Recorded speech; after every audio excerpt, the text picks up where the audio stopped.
All right. Good Nurch day to you. It is Sunday, 11 a.m. on the East Coast. And you know what that means, don't you? Nurch, baby.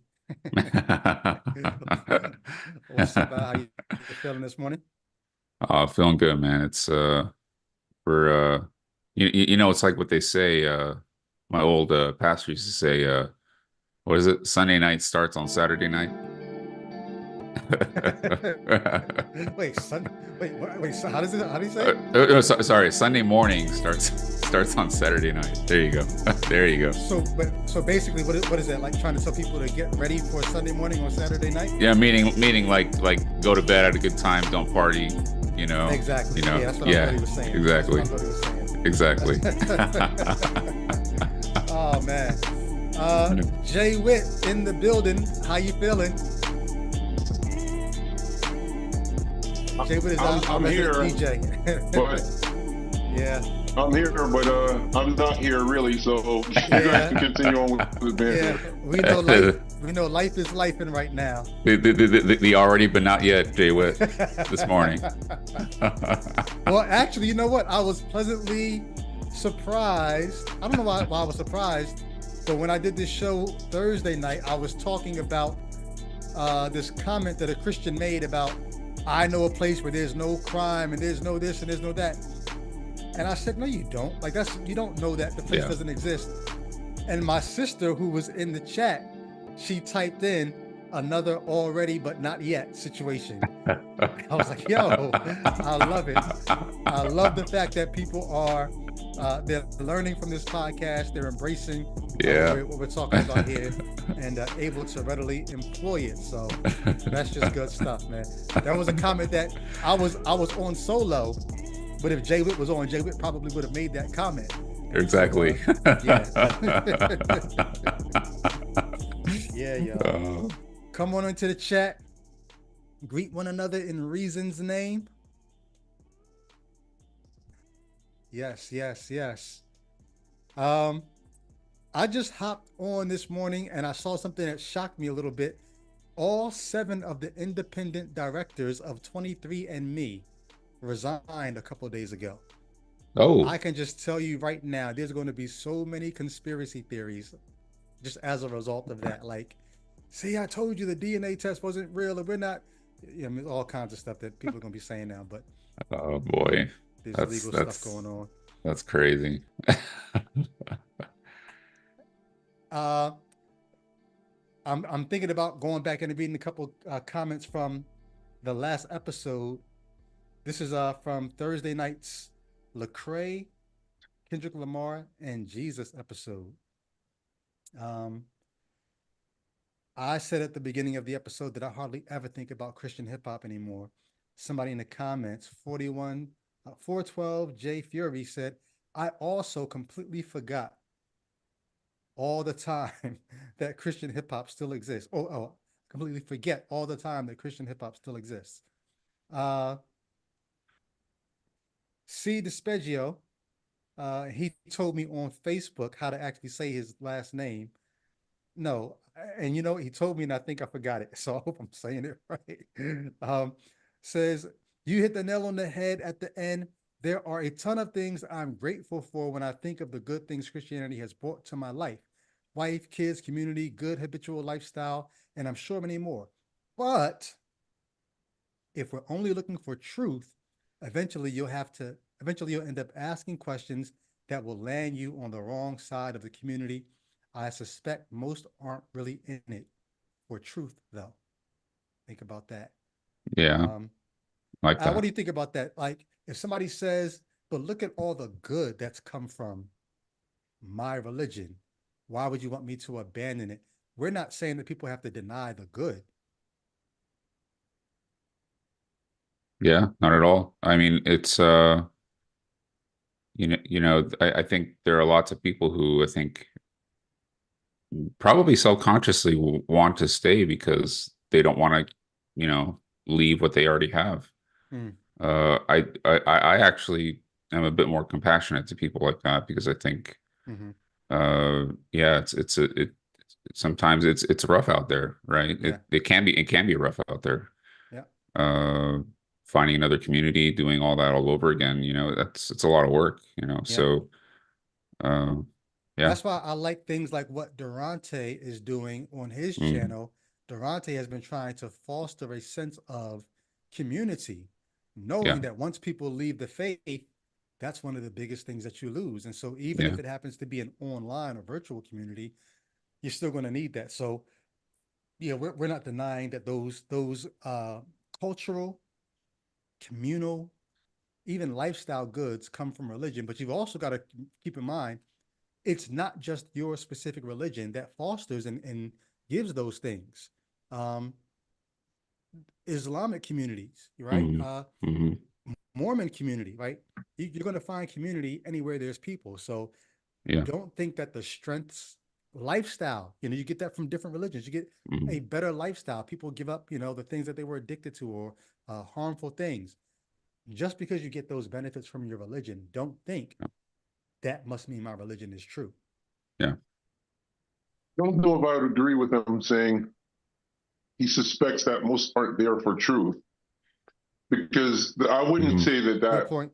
Good point. I would Yeah. say I would say while I was still a believer, I really believe that this was the direction you need to go in for truth.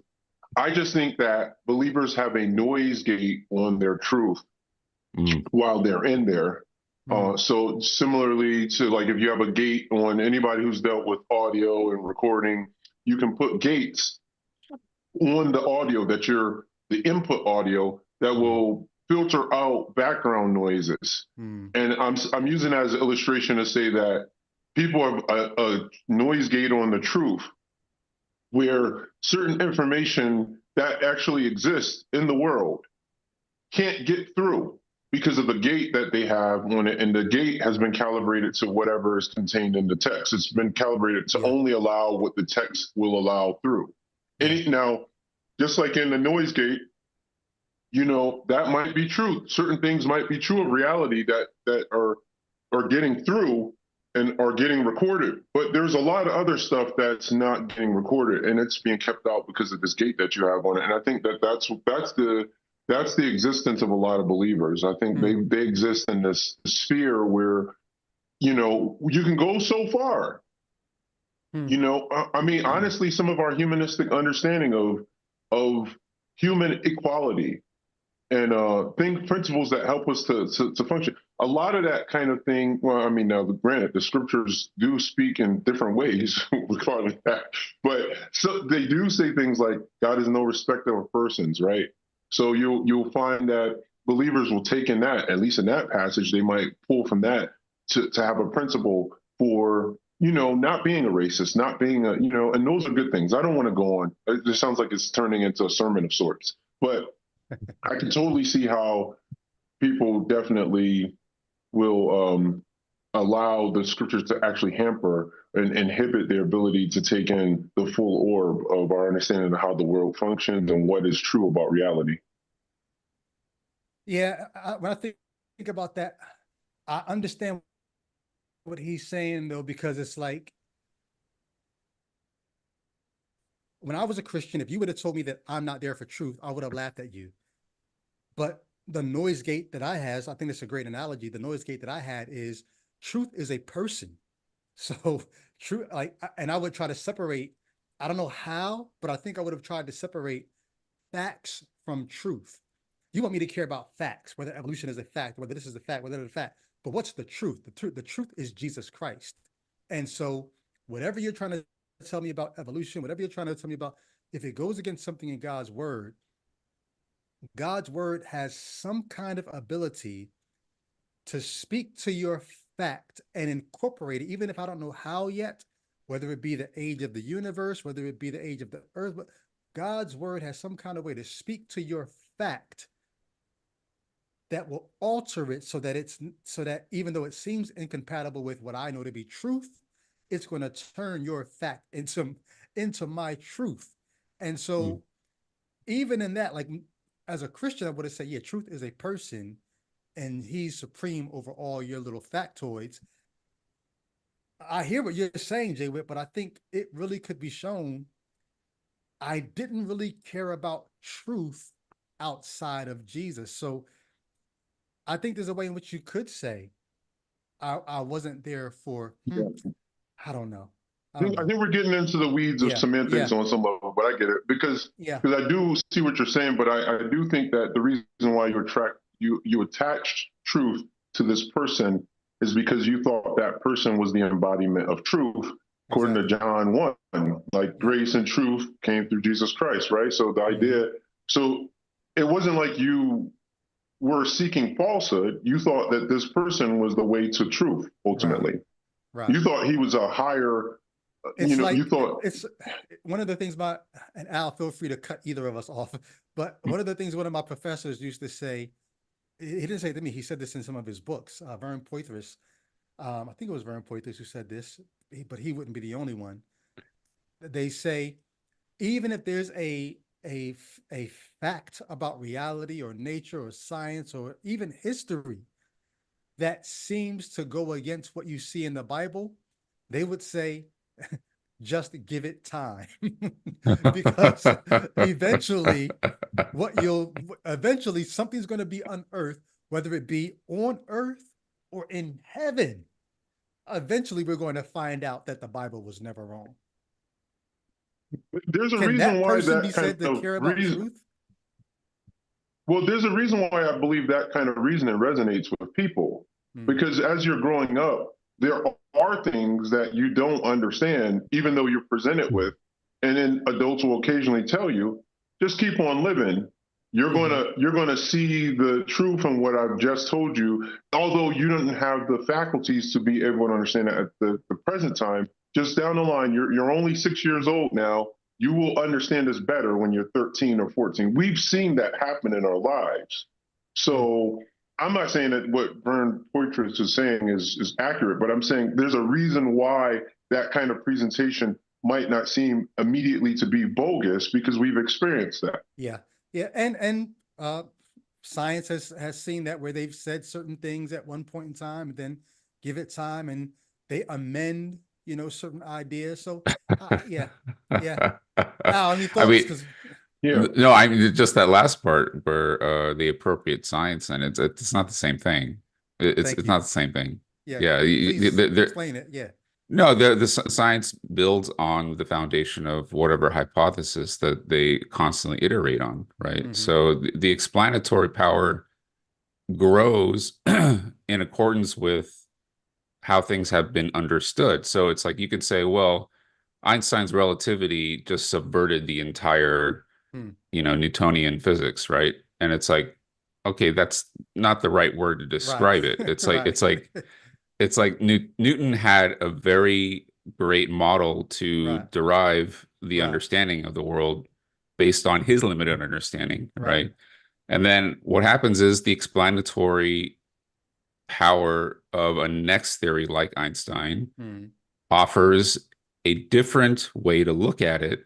Not that it like completely throws Newton out of the water, No. right? Newtonian physics is Yeah, incorporated in Einstein's, yeah, system. So exactly. We're yeah. still using the functions of Right. calculus that Newton, right? Right. You got But general relativity, and you right, have not you know what I'm saying. Yeah. yeah. Uh But all is to say, it's like like Einstein conceived of a model that answered more questions that Einstein, right. Newton couldn't answer, right? Yeah. So it doesn't function in the same way at Yeah. all. So Yeah. yeah. Real quick, I just want to give And a so shout much of out. this can be.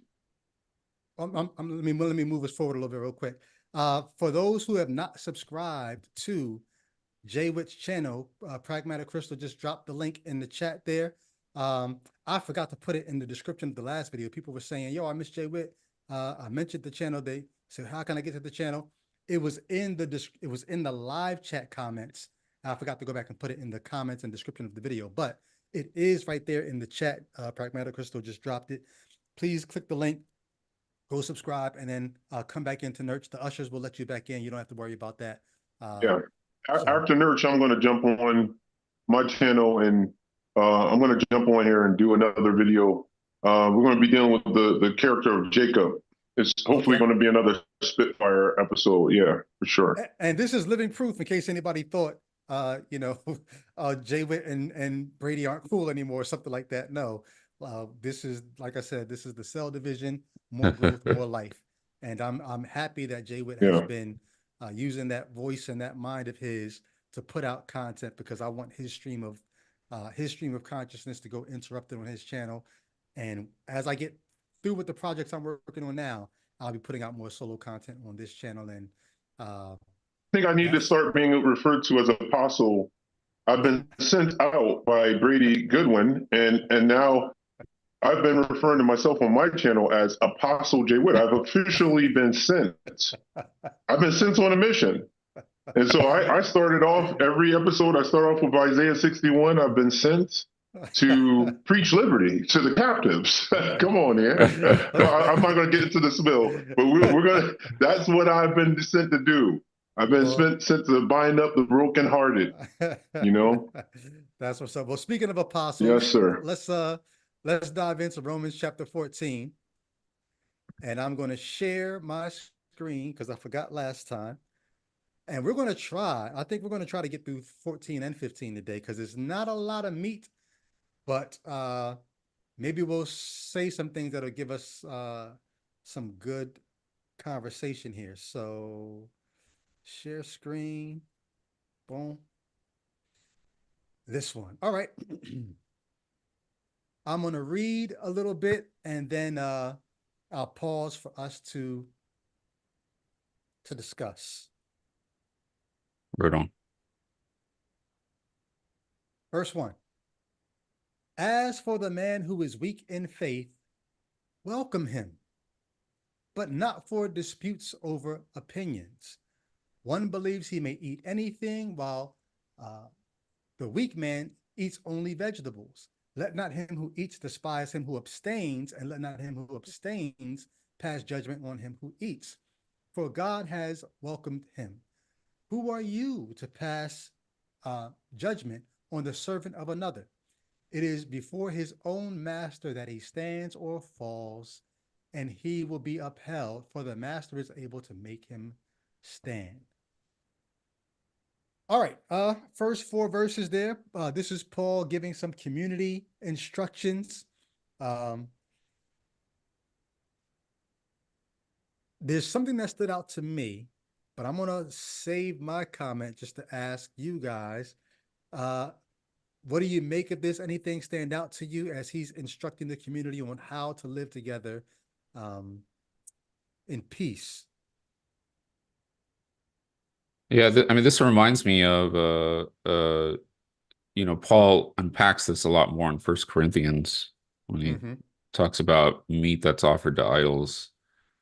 And what do you like, like he's basically instructing the Corinthian church, like, what do you do with like how do you deal with that? Like some people would be like offended and they would stumble. I guess if like they were, if they were to witness other people be like consume that meat, and then Paul goes through this long rant. So I think this is like maybe like a precursor sorts, or a kind of like summary of that line of thinking. My reaction is like, I just think that's, I mean, that's the reality of like, if you want to be able to market this to Gentiles, then, you're going to run into all these like little disputes, or maybe big ones, I guess. Well, think about that. Does this also point to, for anybody who would think, we talked about this in chapter 12 and 13, the conspiracy theory in any of us that might say Paul is a Roman plant, like he's being planted to subvert Judaism or whatever. But these concerns for a Gentile audience and what it's going to take for them to be able to be grafted in, it's not just theological things you've got to take into consideration. It's practical things about, these people eat meat, and now they're coming into these Christian gatherings where you've got Jews and Jewish rules that said, hey, we don't eat certain things, but now you guys are eating it. this does speak to the practicality, which might suggest for anybody who's doubting, clearly there's a real boots on the ground scenario that he's speaking to here. There's an illustration I can make actually in my own life. So I remember when I started going to MacArthur's church, you know what? Yeah, like I think there was some debate about it, about like certain Korean traditional practice. Yeah, you know what? It's not MacArthur. It's also other people Mm. who are in the Korean church, because there's a in Korean culture there's a celebration where we celebrate our ancestors, the dead, right? And Chuseok is the name of what you would call Korean Thanksgiving. And I remember talking about it with another Korean Christian at the time, and he was just saying that, like, it's basically sinful, because what you're doing is you lay out all this food, and then the food that maybe your ancestors liked, and then you bow to their photo, but the idea is that their spirit comes into the room and they're having this meal with you.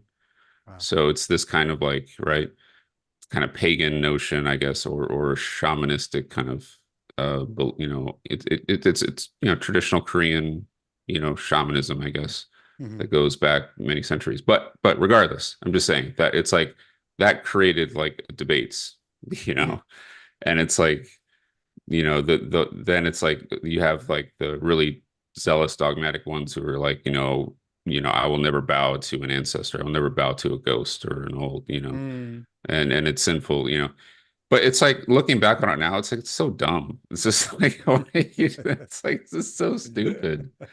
It's like it's like, I don't know. It's the same thing here. That's my reaction to all this. So it's you end up bickering about shit that doesn't matter, and it's like, yeah.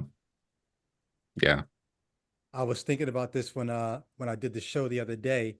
When I checked back into the Christian hip hop world to do that show about Lecrae, I was like, man, I forgot that people still debate and argue and talk about this kind of stuff. Like, but here you have Paul discussing things that they are more than likely arguing about in this community.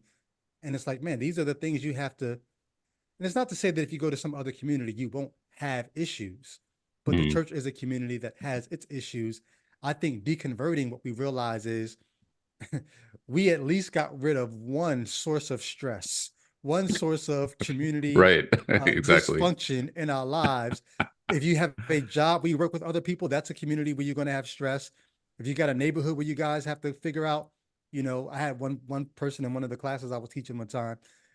In his neighborhood, they got into a huge argument about whether or not they should all get the same kind, color, and size trash receptacles. Because in their neighborhood, what they're concerned about is, they're homeowners. They're thinking about, if we're all putting out different colors and kinds and size trash cans, and someone's trying to sell their home, it makes the neighborhood look that much less uniform. So for the sake of uniformity and property values, let's all get the same kind, color, size trash can so that it looks nicer, even on trash day. So if somebody rides through the neighborhood, the property values stay high even on trash day. Anytime you have people coming together, you're going to have issues. So I'm just saying all of that to say, right, these chapters in Paul really do point to, for me, the historicity of, there really is a community here. This, I don't think that you could say this is just some plant from the Roman government that's just being instituted to, they're not just forward thinking, what will we have to address if this community does develop?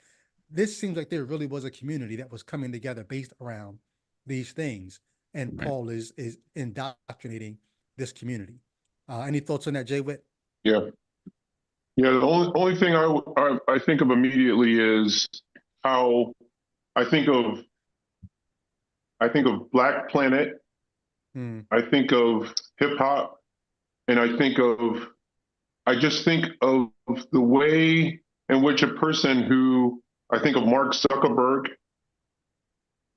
It's the same, like Black Planet was basically there before MySpace. They were doing the MySpace thing before, but it was Black Planet. And I said MySpace, but I meant Facebook Mm. because MySpace came along too. But Black Planet, if I'm not mistaken, preceded MySpace. So, and they were doing a thing that Facebook with Mark Zuckerberg just did better. And the better thing about it was that it wasn't exclusive to this one community. So it was a better business model because it was more expansive in terms of who could use it.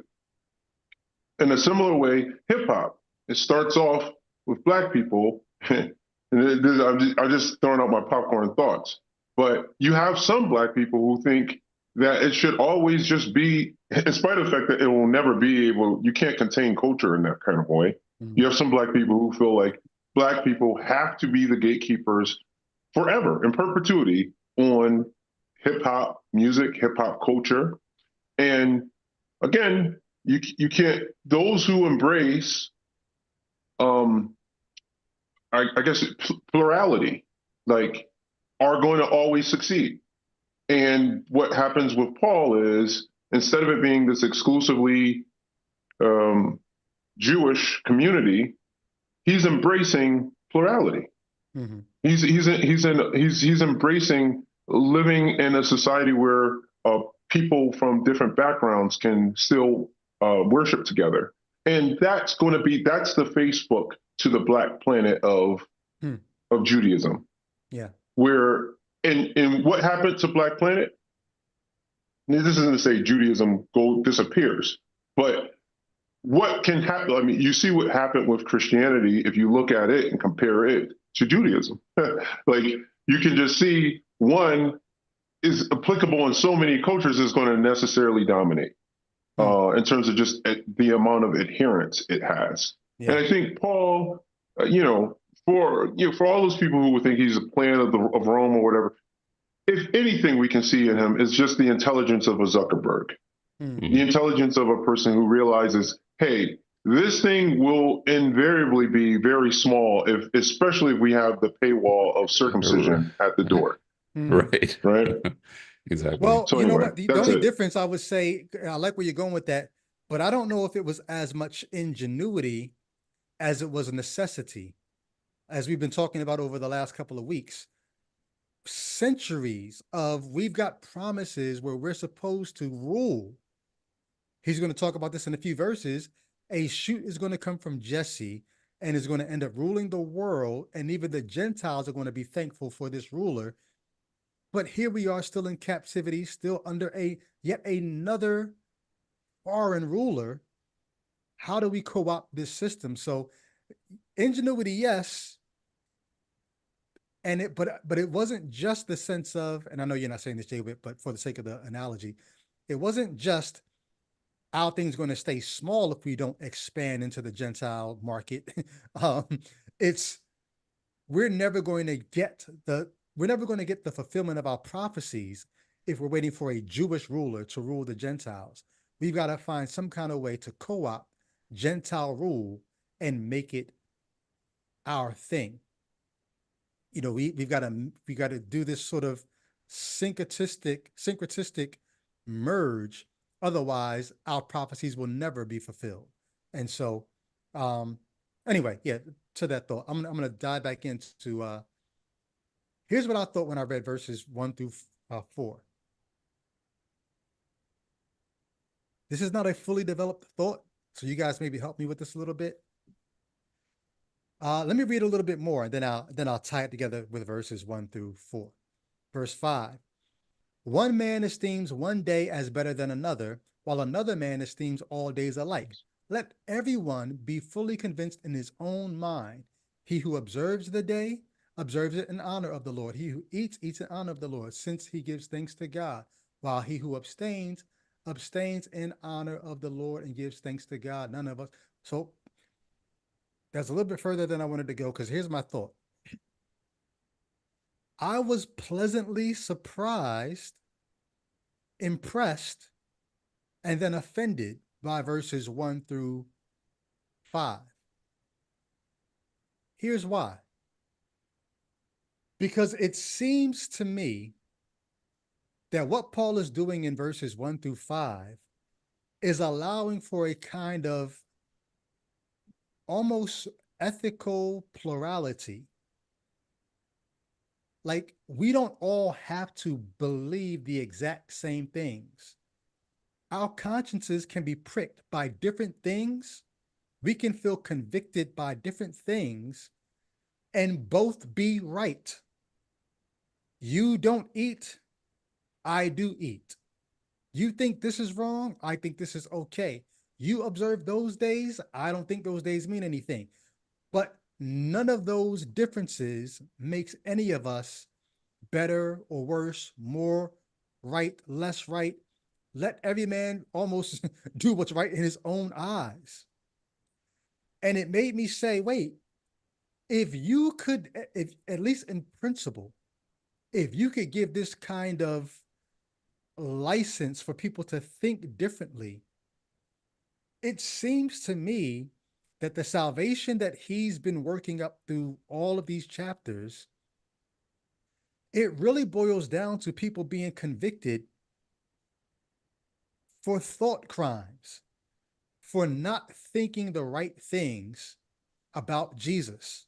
Think about Romans 10, right? Whoever confesses with his mouth and believes in his heart that Jesus is Lord.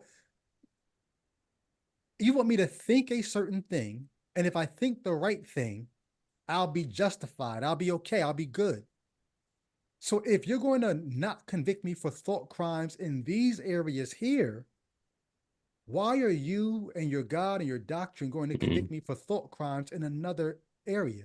Why can't you extend that same grace of, hey, you extend these days, you observe and you esteem these days, and I don't.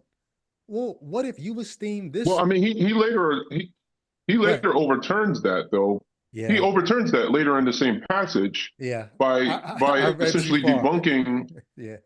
Yeah, he debunks the viewpoint that there are meats or days. He debunks that Mm-hmm. later in the same chapter. He debunks it. And so what I'm saying is he debunks it, but at the same time he's saying we know that's pretty much bunk to have these. Actually, I keep saying he debunks it. I feel like we should just read what he says later down the line, right? Because You then want you to don't jump have to it? to Okay. assume. I'm trying to find where it was. Uh, okay, he says, okay, here it is. In verse Well, 14, he says, I know, and then I just want to get this for my yeah. point. We can come back to it, Yep. obviously.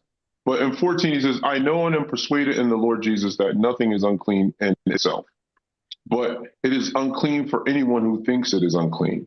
So that sentence is just a conundrum of sorts. But what he's saying when he starts it off is nothing is inherently unclean, Mm-hmm. but it's unclean to the one who thinks it is. So he's taking aside an argument. He's saying Yeah. that there is nothing inherently sinful about eating certain foods or whatever. If you Well, think it is, he established. Go ahead.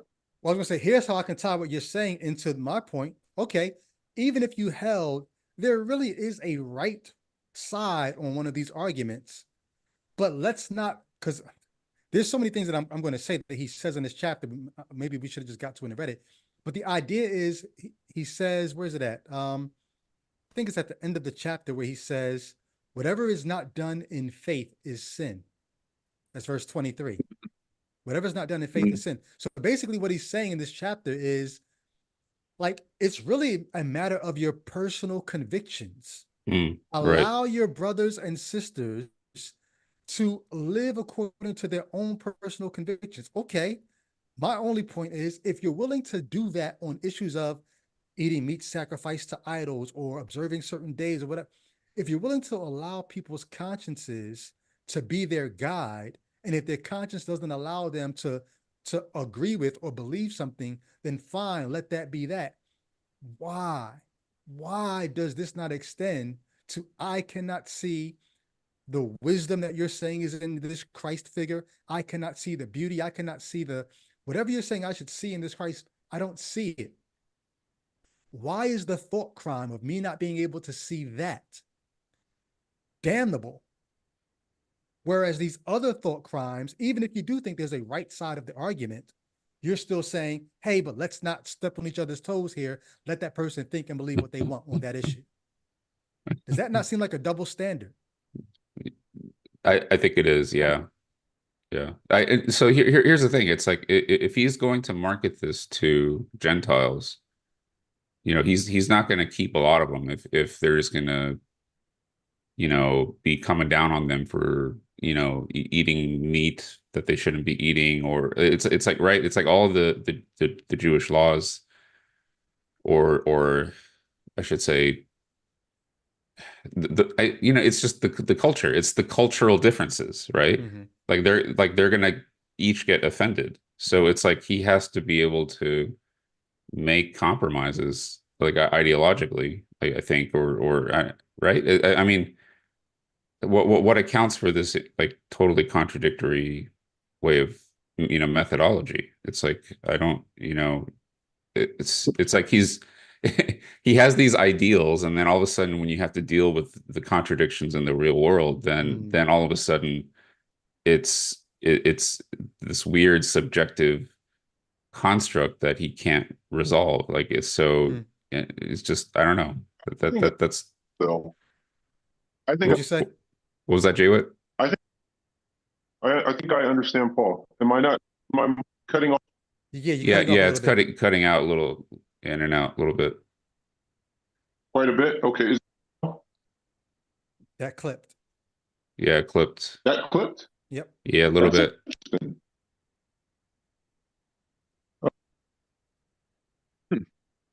That's Yeah, interesting. it's really clipping now. I don't know what you're I know doing. you said it right when you said you figured out Paul. What are the odds?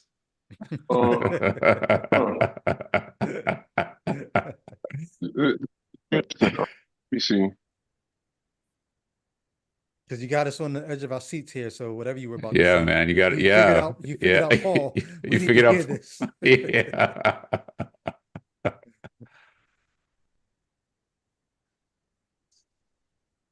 If it's going to take you a minute, Jay, but I'm going to dive back into the chapter. You can get us straight on Paul when you come back in. And see, we jumped ahead twice already, so now I'm going to have to jump back. Let's do it.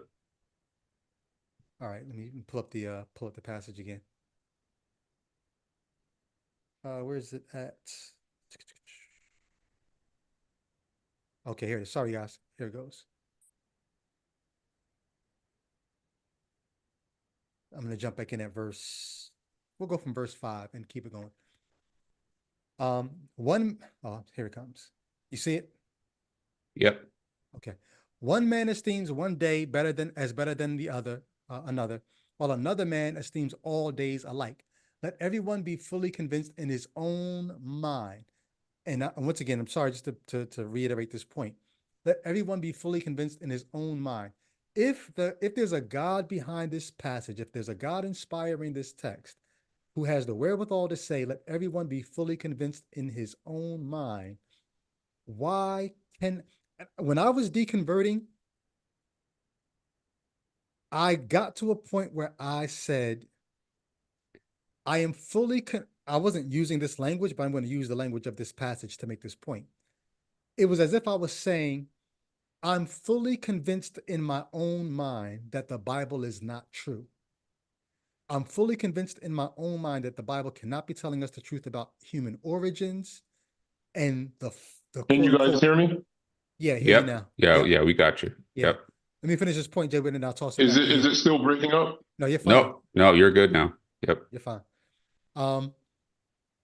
If I'm fully convinced in my own mind that the Bible is not true, and what I said to myself was, if this conviction that I have of what is and is not true, I cannot go beneath, that's my base level, that conviction of this is what I believe, and this is what I can and cannot accept. I can't go beneath that and make myself believe something that's not true. And I said, if there is a God who will convict me, sentence me to hell for believing something that I am no longer, well, for not believing something that I'm no longer able to believe. The injustice of that just struck me as so counterintuitive. It almost felt like God would be wrong to convict me for not believing something that I'm unable to believe. I cannot Right. believe. And it was that assurance that told me if there is a God, he'd have to understand. You would know my heart, and you would know. Try as I may, I cannot believe this. What are you going to do with me for that? And so anyway, I just say that to say the end of verse 5, let everyone be fully convinced in his own mind. If God can understand, speaking hypothetically here, of course, if there's a God who could understand that principle and apply it to something like this, it ought to be able to apply across the boards. Let every man be fully convinced in his own mind. Let everyone be fully convinced in his own. Why can't God apply that to even these issues of salvation? Jay Witt, do you remember what you were going to say when you said you figured out Paul?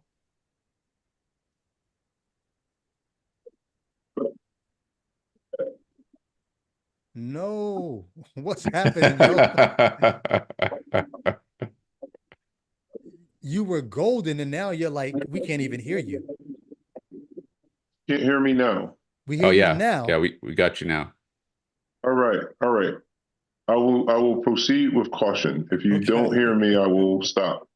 I think I'm having issues with my computer because I've been working on a lot of other stuff. But what is going on, I believe, is just like in many things in life, there are negotiables and there are unnegotiables. There are things that we say, all right, I don't care, show up.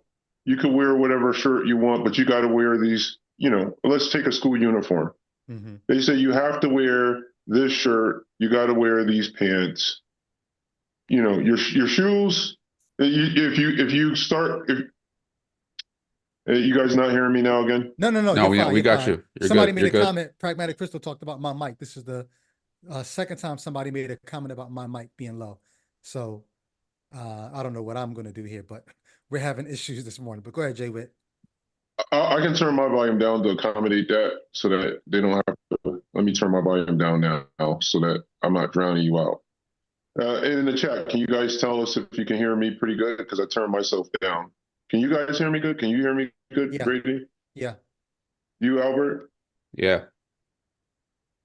All right. So in the chat, if they can let you know if they can hear me. If they can hear me, fine. I've turned myself down to accommodate Brady's. You see, Hold on. I'm trying to accommodate the weaker brother. There's a comment.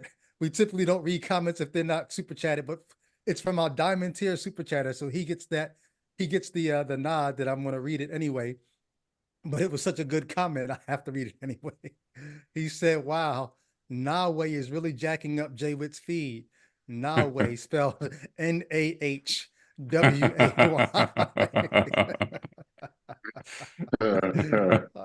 I love it. Yeah. Goat Herder's Guide, if you're still there, you might want to incorporate Nahweh into one of your songs. I don't know if you guys are familiar with the channel. Goat Herder's Guide to the Galaxy. I had him on a couple of weeks ago. We did the review for the Deliverance film. He's got some great songs where he's just taking his perspective as he's deconstructing, deconverting, and going back through stories of the Bible and wrapping his way through what it looks like through his eyes now. He's got a recent one that he's just done called Father Abraham. And it's just it's hilarious, yo. I think is it two of them? I think I heard two different versions of Father Abraham on his channel. So check out Go Herder's Guide to the Galaxy. Drop the link to your channel in the chat if you're still here. I know he was here at the beginning. I'm sorry, Jay Witt, you were talking. Thank you, Pragmatic. The only thing I'm saying is it's pretty in any field that you go into, generally speaking, there will be negotiables and there will be non-negotiables. And there will be things like, say, I use the illustration of a school uniform where they may say you have to wear a blue polo shirt and then khaki pants. Now, they might tell you we're not particular on what brand you wear for khaki pants. We're not going to tell you what brand polo shirt you have to wear, but we're going to tell you it has to be a blue polo shirt and has to be khaki pants. And then sometimes they won't even tell you what brand sneakers. Let's just say you have to wear black sneakers. They won't tell you. They could be black Air Force Ones. They could be black Jordans. They could be, they could be whatever. They can be Adidas. You can do what you want. So we understand the concept of things that are not negotiable in this case, which would be the color of the shirt and whether it's short sleeve or not, the color of the pants and the style of pants, but not but the I said negotiables. I meant the non-negotiables would have been that, and the negotiables would be the things that have to do with the brand, the brand of the shirt, the brand of the pants. We understand that, and so here Paul is saying, just like they did in Acts 15, when they were dealing with the Jerusalem Council after Paul had presented what was going on among the Gentiles, they say, "All right, well, we're gonna take off the table for negotiation foods that were offered to idols or sacrificed to idols and blood, and we're going to take things that are strangled off the table and sexual immorality. But and other things, you keep yourself from those. The rest of the stuff they say in the passage, you'll be okay. The rest of it, go ahead. You have liberty. You have a certain amount of liberty." And I think Paul here, he's doing some sort of version of that here. He's just saying, all right, there are these things that you have liberty where, hey, if that bothers you, and actually he's going a step further than they did in Acts 15. He's saying now, don't do it if it's going against your conscience.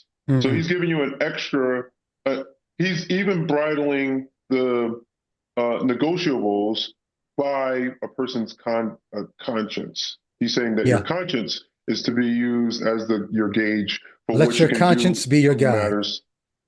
Yeah, among things that are negotiable. Because in other words, he's established that there are negotiable things that have no inherent consequence. But the consequence would be if he's establishing a principle that I guess you could say Christ presents in Matthew 5, where he's talking about the nature of the heart. Like if you look at a woman, you've committed adultery with her already in your heart. And what Paul seems to be saying here, I'm not trying to be a Christian apologist, but it seems like he's trying to say that the heart even governs those things that we consider to be negotiable. So he's not just saying we're going to take the reins off in those areas. He's going to say, well, if you actually think, like, if you're doing this, and it might be because he's anticipating a person that wants to kind of like do the idol worship or whatever. And he's saying, well, we can't foster and feed that kind of mentality among the believers. We can't have people feel like it's okay for you to do it for those reasons. So now we have to come up with a principle that will even guide you among things that are negotiable. I don't know if that's long-winded, but hopefully it's so. I just want to be charitable to the other side. Obviously, I don't agree with them, but I know in our lives, any number of things we engage in, we're going to have certain strictures, or they'll say, hey, you can do this, rules. And then there'll be some things that are like, well, don't bother me about, when you're going to do that, just get it done this week or whatever. You know what I'm saying? Like some people, oh, should I do it on Wednesday? And it's like, I'm not going to tell you that. I just need it done within 7 days. You see what I'm saying? You know this as a teacher. Well, you're probably constantly giving things to it. Well, got a super chat from Thurgood again. A $99.99 super chat.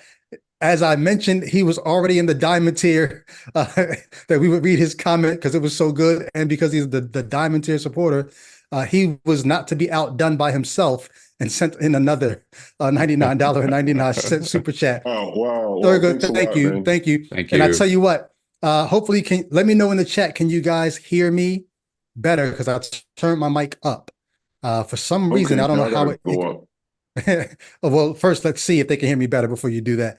Let me know in the chat, did my mic get any louder? Is it better? And also, is it clipping? Is it distorting at all? Let me know. Fellas, y'all hear me? Is it distorting at all? No, you sound fine. Yeah, you sound good to me. Your volume did go up on my end, so I think that does speak too. I Yeah. checked in the system, and for some reason it went like way down. Uh, Thurgood said, "All good fellas, stay encouraged. I'm coming out on top, paying a lot less than in And tithes." ties. Yeah. Bring all the ties to the Bring it storehouse. all. Come on here. And thank you for that. Mike, sounds good. Hear you great. Thank you guys. So what I am going to do, especially thanks to this super chat, is if you guys could see, I should take a picture. Actually, no, I won't turn my camera so you can see. If you saw the way my mic is hanging off of the stand that it's hanging off of right now, you would laugh.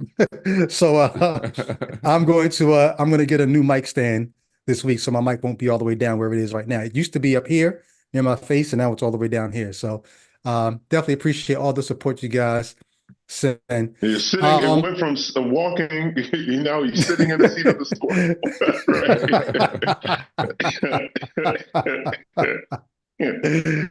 All right, let's dive back in because we got to get out of this chapter. Let me reshare because I'm not sharing screen, correct? Okay. Oh, so to your point, Jay, about here's what I thought you were going to say, because here's what it looks like Paul is doing. He does have a non-negotiable, as wide a berth as he's giving for people to believe different things and practice different things. He is going to narrow that lane, and he does it in verses 6 and 7. He who observes the day observes it in honor of the Lord. So it's not just believe about any certain days or Al, like you were saying about Koreans and their ancestors. It's not just carte blanche to believe anything. It's in honor of the Lord. He also who eats in honor of the Lord, since he gives thanks to God. While he who abstains in honor of the Lord and gives thanks to God. So all of this latitude that he seemed to be giving is really not as wide a latitude as I was making it out to appear. The latitude is always in the Lord. So if you do want these freedoms, Al, if you and your folks wanted to venerate your ancestors, if you could find a way to do it in the Lord, then maybe you could still do it. Otherwise, he doesn't have that latitude.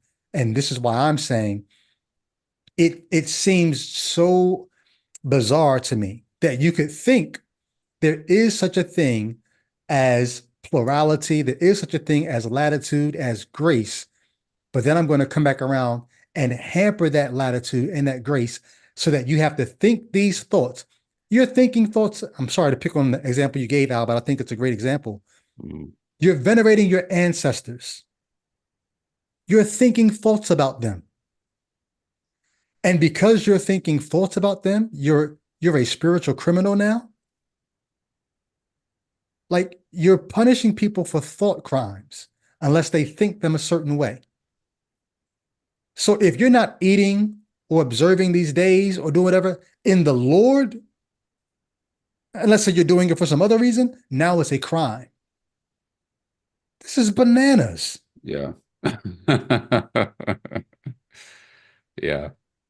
Yeah. It's like one of those things where, it holding every thought captive, or like that entire orientation of like being conscious in every moment of all your actions. I mean, yeah, that's actually even worse. I mean, that's actually a lot worse than the kind of latitude he's trying to make it out to be, right? In fact, he's not really. Wow. Yeah, because he only devotes what, one or two lines to that, right? In a way. I mean, the in the Lord, yes, I agree, but it's like he's not. Yeah, it's like he's trying to say everything without even focusing on that too much in a way. So it becomes deceptive. It's like you're not. Yeah, he's being deceptive in his language, and he's not really. Yeah, he's like going through the back door, and it's kind of playing a gotcha there, and you don't even realize it. Yeah, yep. That hit me hard. I'll say this real quick, Jay, when tells you that hit me really hard when you said that, Al. It's like it's actually more restrictive. You're right. You know what I mean? Like it sounds like latitude, But no, these things have to be done in the Lord. It makes me think about Jesus, right? In one sense, you feel like, oh, he's freeing us from the law. But in another sense, it's like, yo, if you've even thought about committing adultery Right. in your heart, it's like, wait a minute, like you're not freeing me from anything. Like now, and once again, it's these thought crimes. Yeah. It's just taking like you said, taking every thought captive. No, you really are a slave to Christ. Like you are a slave. Go ahead, Jay Witt. Mhm. No, I just think of board games or something like chess, where your pawns can only move in a certain direction. It's almost like they're doing theology the same way, where they're saying, "Hey, you can only move 2 squares, and with this one, you have to move 2 squares to the left or whatever." You understand what I'm saying? Yeah. Where it's like you're being programmed in a way where it's like, okay, or technically you can move anywhere on the board, but with this, you can only move two. You get what I'm saying? It's like, one move at I a time, and in this anywhere. direction only. No backslide. You can't move backwards. You can't. No. Yeah, exactly. So but it's like the old Saturday Night Live joke. It's like he puts his pants on one leg at a time, just like everybody else. Only when he puts them on, he makes hit record. Gold records, gold records, gold records, right? Yeah. But the idea is like you're making this broad sweeping statement where it's supposed to be encompassing. Oh, this is a lot of freedom, and then you put another restriction on it where you kind of overturn the point of the first point. It's like, you could. Yeah, all things are yours in Christ. You can move anywhere on the table, only if you. You gotta. It's only 1 square at a time. It's got to be 2. It's like, all right. So that's the old bait and switch, is what it is. It's the bait and switch. Yeah. Verse 7. None of us. You know what? This will be the last comment I'll make. But basically, it's not until you recognize that this bait and switch is indicative, so it's paradigmatic of the entire religion, that the whole thing is a bait and switch. You're right. Talk about Once you realize that this is a smaller level version of what's happening with the entire religion, then you're like, okay, I don't want to play this game anymore. like literally don't want to play by your rules. Like, I'm done. Yeah. That's all. That was my point. Yeah. Good stuff. Verse 7 is coming up on the screen in a second. None of us lives to himself, and none of us dies to himself. If we live to the Lord, and if we die, this made me laugh when I read it. And if we die to the Lord. So then, whether we live or whether we die, we are the Lord's. For to this end, Christ died and lived again, that he might be Lord of both the dead and the living. That's so ridiculous. That's ridiculous. It's ridiculous. I got to use the word stupid. I have to use the word stupid. Yo, man. What are you saying? Yes. What are you saying, Brother Paul? Are you saying that without him dying, exactly. The only way you buy into that is if you buy into the idea that because he's the apostle, he gets to get away with BS like this. Because it's like no other person. It's like, okay, if what you're saying is the fact, then what that means is that prior to or without him dying, he would not have been exactly Lord of the dead. It's like, what are you saying?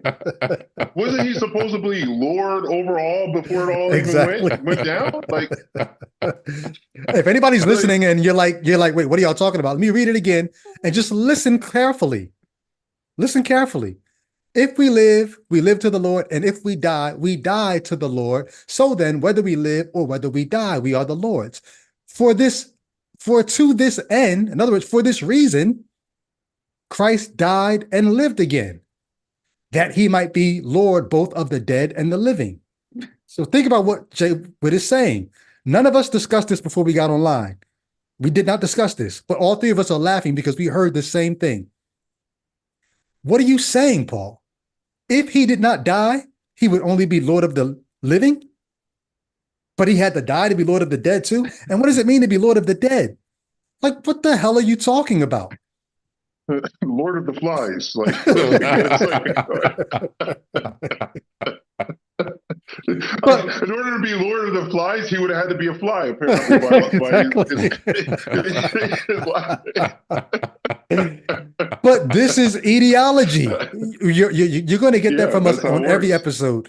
This is etiology. What this tells me, in the same way that Paul's first 4 verses tells me that he's writing to a real context, people who are really dealing with these issues, this tells me he is really dealing with trying to make sense of a figure that he saw as messianic who died.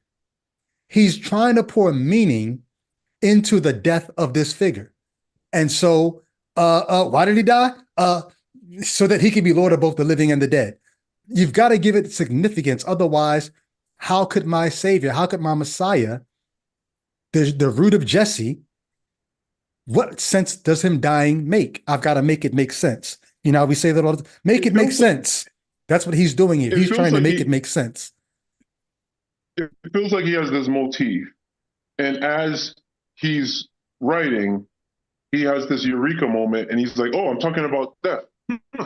That overlaps with the death of Christ. Okay, let me slide that motif in here, even if it's a little wonky and wooden, and it doesn't really follow through if you actually think it all out. But it's like, I got death here. He died. You got death. Okay, there you go. Let me get that motif in. Boom. Yeah, it's like he's on a whiteboard. Let's just put a little glue on it.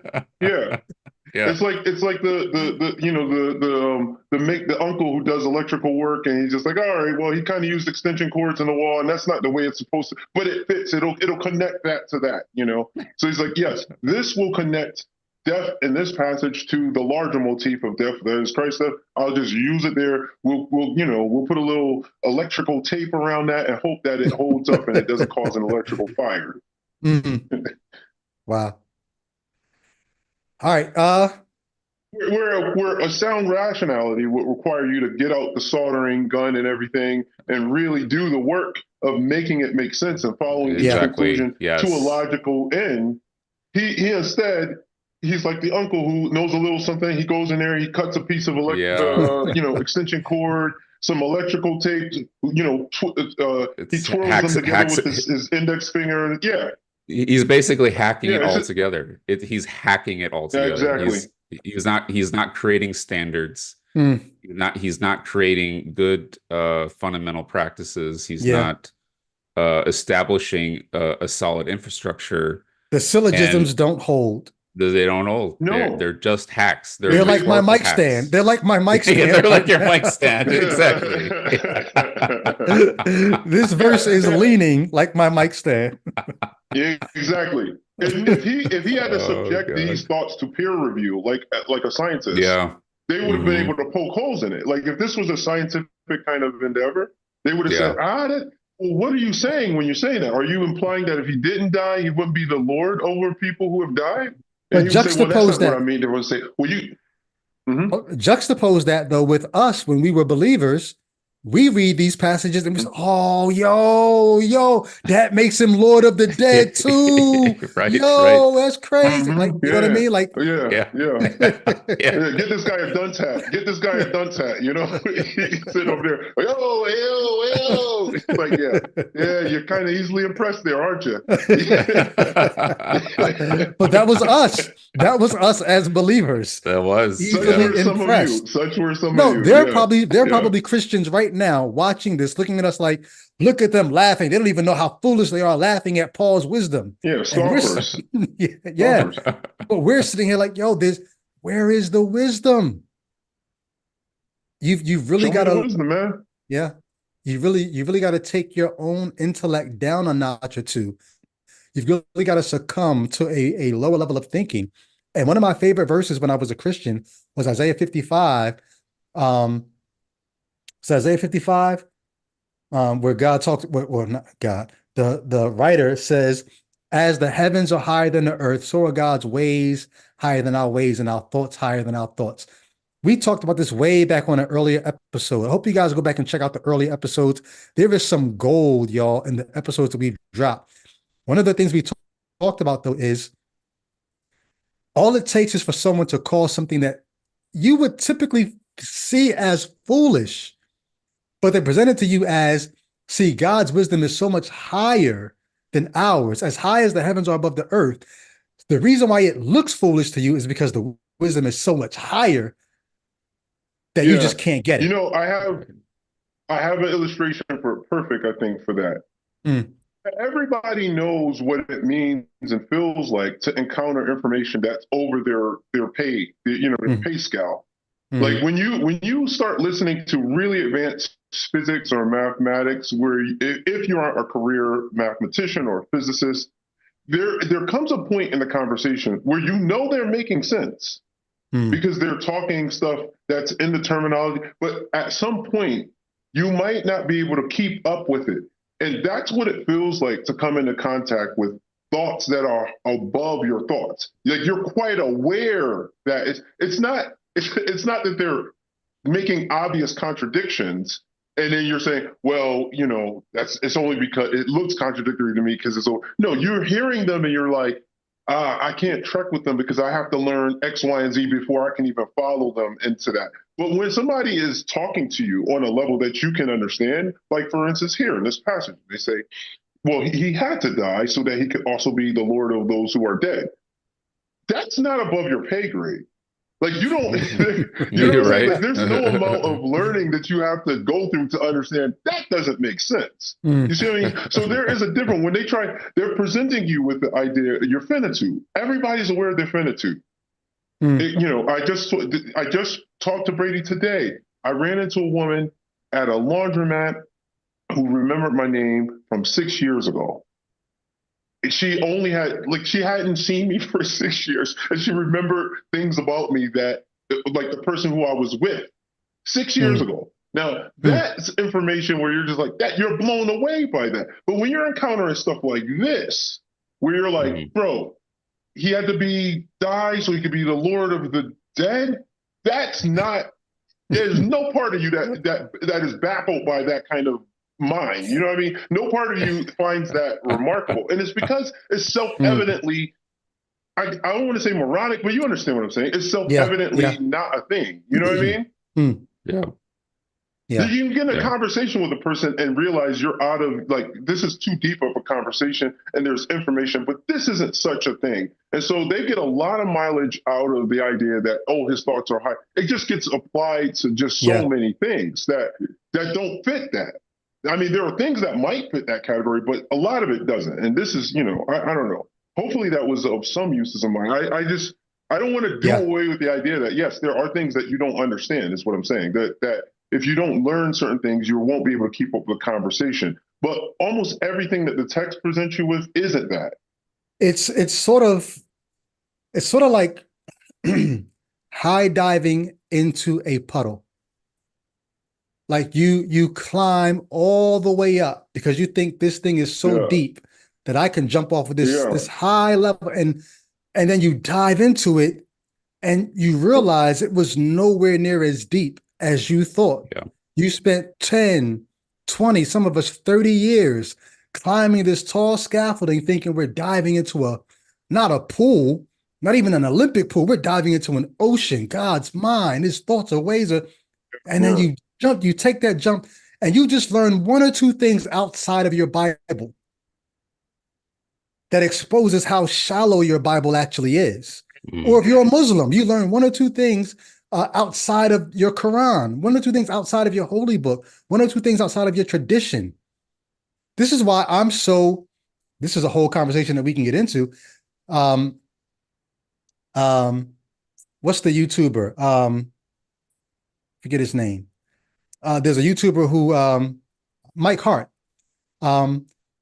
he put on Facebook last night that he's about to start doing debates about transgender issues. Would anybody want to follow those debates? And I was like, yo, I would love to. And before I clicked like or typed in the chat that, I would like to get input on that. I said, man, what if somebody sees me like this or comment here and thinks, why is Brady, interested in transgender debates? I said, man, do I care if people, I said, well, no, I think, I don't care, one, if people see me liking or interested in that. But one of the reasons why I'm so interested in those kinds of discussions is because when I ran into people who were transgender and they explained to me the depth of their reality, it made me realize how shallow This is back when I was a Christian still trying to figure out 2016, 2017, like still trying to figure out, do I want to continue to believe this? Running into a transgender student of mine, and they were explaining to me their experience, and I was embarrassed because part of me was trying to judge their experience from what the Bible had to say about them. And I'm like, wait a minute, am I really going to sit here and try to take the Adam and Eve story that I'm already doubting, and I'm going to try to put that grid over this person's life and tell them, well, God made Adam and Eve, not Adam and Steve? Like, what the fuck? Like, Right, right. it's such a shallow body of information. It's stupidity. It's human stupidity, man. Right. And so I'll just say that to say, what? yeah, let your worldview be challenged by depths that will expose the shallowness of the thing that you thought. This is the mind of God. It's deeper, it's wider, it's fuller. Yeah. It's go ahead. Well put. Like Christianity is, everybody's been in a small room with mirrors on all the walls to make it look bigger. That's Christianity. That's what it is. It's the teeny room that they've covered the walls of it with mirrors so that you think it's just it's internally reflecting itself, and it looks more spacious than it is. But no, there is no. It's a small room that just has. It's basically a mirage. It's just a bunch of mirrors reflecting that you're thinking you're in this broader space, but at the end of the day, it's a small little cubicle with a bunch of mirrors to make you think that you're in some expansive place, to make you think like, you go into a psalm and you start contemplating eternity or the universe or whatever. You start reading into the Bible concepts that they didn't even have, like the universe. Well, no, like I'm hoping you want to jump in here, but I'm sorry. I do. We have to do this. We've learned so much since they wrote these things. Mm-hmm. We have to import so much into what they're saying to make their writings deeper than they could have ever imagined, because we know more now than they ever knew. But go ahead, Al. Yeah, no, I think going back to, the pastors that we were critiquing, I mean, it's like very this rhetorical hackery is what I think not only gives people confirmation bias, but it's like the feel good kind of thing that like, oh yeah, this answers it. This answers everything just in one rhetorical phrase. And that in itself, I think, becomes the impediment, right? It becomes the impediment to understanding how deep, how incredibly diverse, and how incredibly ignorant most people are about most subjects. So it's like the amount of, granted, like human beings have limited capacity. We can't know everything. We can't specialize in everything. There's a reason why specialists exist, but it's this idea that like, the whole goal of education is that, the more you know, the less you know, right? And it's getting over that hump and realizing how ignorant you are. And then it's right. I think it's the Dunning-Kruger effect, I guess. Yeah. And not to bastardize it too much, or not to get into too on, but the basic idea is that you have to know enough to know that you don't really know anything, or don't know much about it. Al, you remember the conversation we had about the video on my channel where I was looking earlier this week, where I was looking at the video where the guy was looking at some sort of microchip, and you thought it was so bad. His understanding of technology was so bad. Correct. You thought that it was you thought he was like, "There's no way he's serious." I was like, "No, this is on TikTok. This guy's dead serious. He's describing a microchip as magic. He's saying this man could not understand. Like this is the level of thought we're dealing with. We have physical objects. And what did you say, Albert? I said something like, we've been there since at least the 80s, and then Albert corrected me. And appropriate, he said, "No, we've been here since like the 50s, 60s, Right. The 40s, yeah, the 40s, Albert? yeah, the 40s." He was like the 40s. He was like, Go ahead, Albert. I'm sorry. Yeah, no, because you're right. On the commercial scene, computers arrived around the 80s, right, more or less, right. But we've been developing this technology for almost 100 years, you Mm. know, in military, you know, uses, and Grace Hopper, and, you know, Claude Shannon, et cetera. You go through the whole thing. You go through the history of computation of, but it's like we've been developing, like humans innovate like very quickly, right? When we get into these things, and it's like this guy just had to do a little research to look into like this isn't just like pop out of We were like, all he pop had to into do was get on existence. Google. Yeah, get on Google. Like He did a this whole Mm. he did a whole it video for TikTok marveling on how yeah, small the pieces in a microchip are and yeah, how it seems almost it just shows you what he thinks is magic and a miracle is actually is the application of science to engineering. And Yeah. it's like he was the science of engineering. And yeah, he just couldn't. There's no way he could actually compute it. So he said, "This is magic," and he's got thousands and thousands of people liking that video where he's just marveling on how small a microchip is and comparing it to the size of a human hair. And you're saying yeah, we've been on this since the 40s, bro. If yeah, I We're in the can, year 2020. No? if I can be real here, this is one of the reasons why criticism from Christians doesn't faze me in the slightest. And I'm not trying to Hmm. be rude, but it's almost like you want to debate about what? Like, even if I can't answer questions about abiogenesis or the origins of life, okay, fine. But you want to take me back to what? You want to yeah, take me back to Bronze Age understandings of reality? You want to take me back to, you want me to feel bad about my unbelief of the Bible? You want me to, like, you don't even qualify. I'm not discounting you as a person, but the worldview that you have, there's nothing that you could say that would make me feel bad about my disbelief or my acceptance of science or my, like, produce something that can only be Yeah. produced by what you believe. And then maybe I'll give you some credence.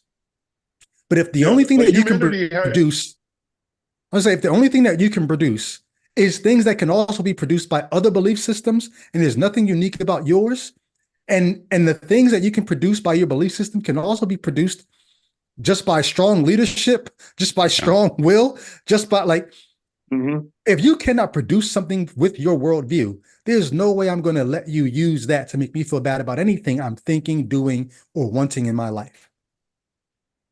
Mhm. Yeah. People, yeah, people hadn't even gotten to humanity hadn't gotten to bloodletting and letting people, you know, how like they were using that to try to cure sickness. You're holding to beliefs that predated that. You see what I'm saying? yeah, Like that's not a thing. Like letting blood out to cure yourself now. We know that that Mm, happened after the stuff that you believe. mm, You see what I mean? yeah, So there's been a bit of a progression. We've gradually seen, oh, that's not the case. Like the beliefs you hold to, they predated us, knowing that we're in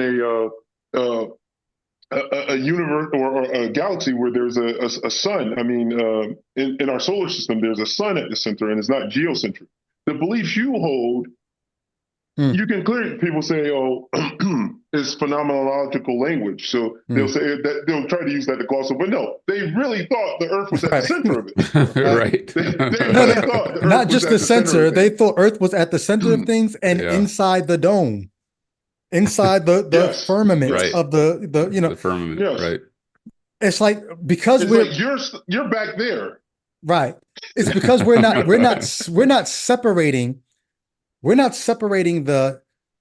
They always say there's no science in the Bible. It wasn't meant to teach us science. Get the hell out of here. Mm, It was meant to teach us the history of what the God of the Bible Hmm. actually did. Because we're not separating the bad Hmm. science from the bad theology of the Bible, but Hmm. because they think the science, they think the theology still holds true when the science and history doesn't. No, we're latching all three of them together: the theology, the history, the science. If one yeah, of them is bad, all of them are bad. So we're tying them Yeah, together and absolutely. dismissing the whole kit and caboodle. You yeah, can't just detach two Yeah, of the three and and still try to hold me to the theology.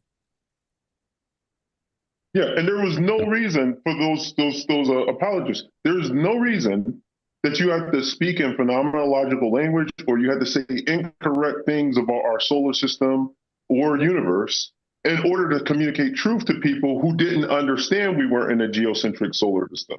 Especially if you're Hopefully people representing a understand what I'm God, saying. especially if you're representing a God who's got the power to back up your strange claims with miracles. So if anybody's missing what Jay Witt is Yeah. saying, the apologists say the reason why God let them speak in erroneous terms about the firmament and the sun being at the center and all that kind of stuff, or the sun moving and not the earth, or the earth being fixed on pillars, is one, maybe because God didn't want them to be oddballs talking about things that couldn't be demonstrated in their day, so they had to speak the way that people understood, or two, they were speaking polemically, and so it wasn't about whether or not God made a firmament as much as, since other people already thought that, polemically, they were saying if there was a firmament, our God would have been the one to make it.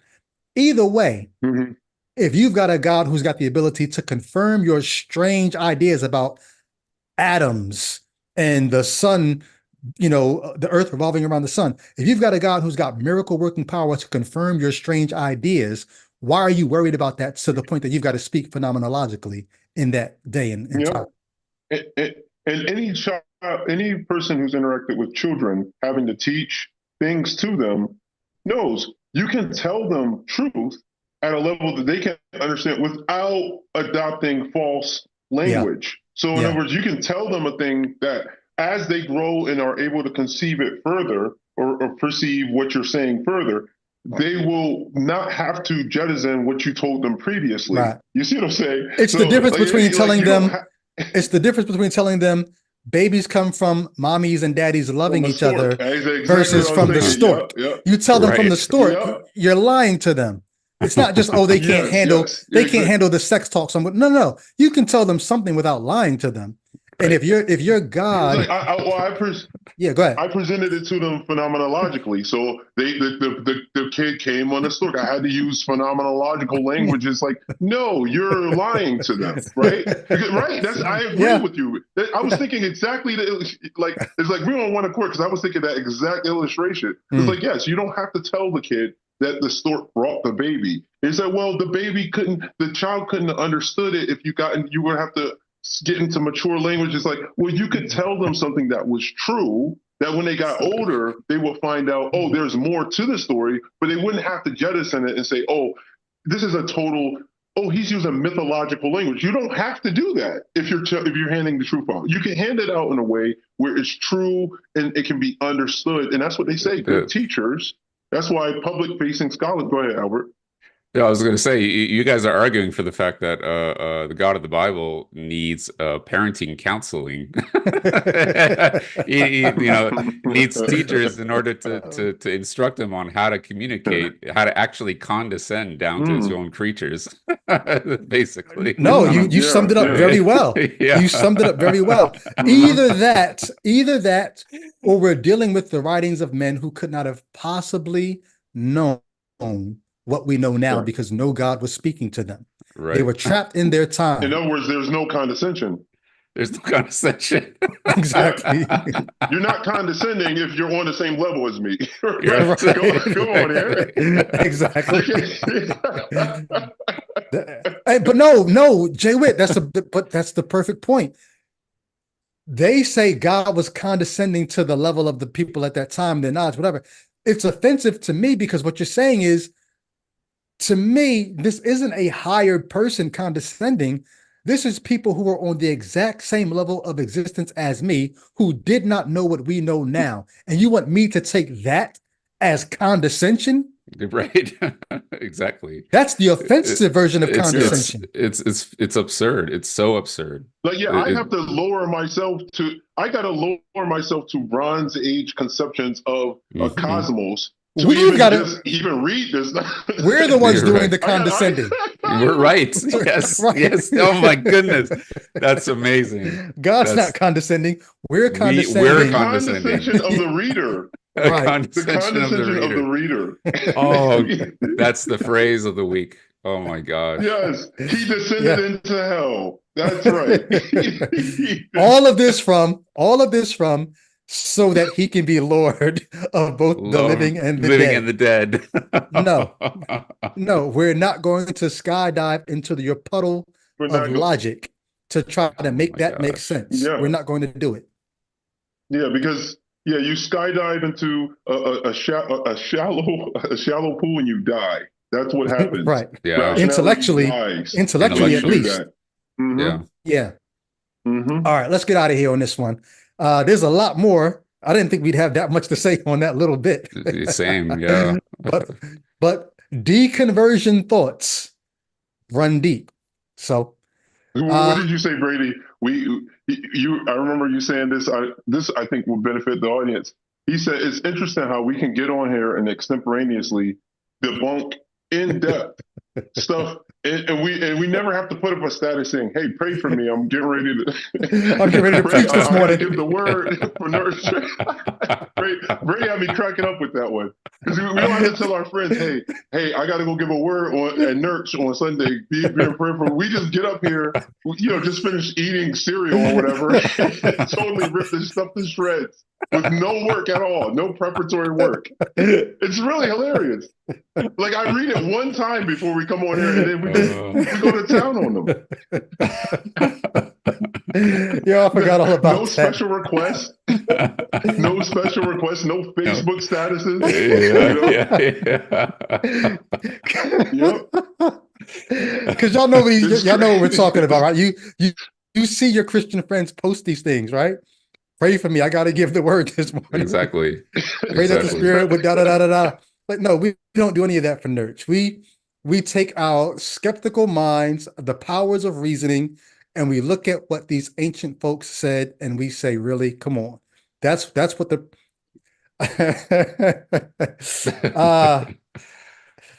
I was not going to say this, but I'll say it because it fits in.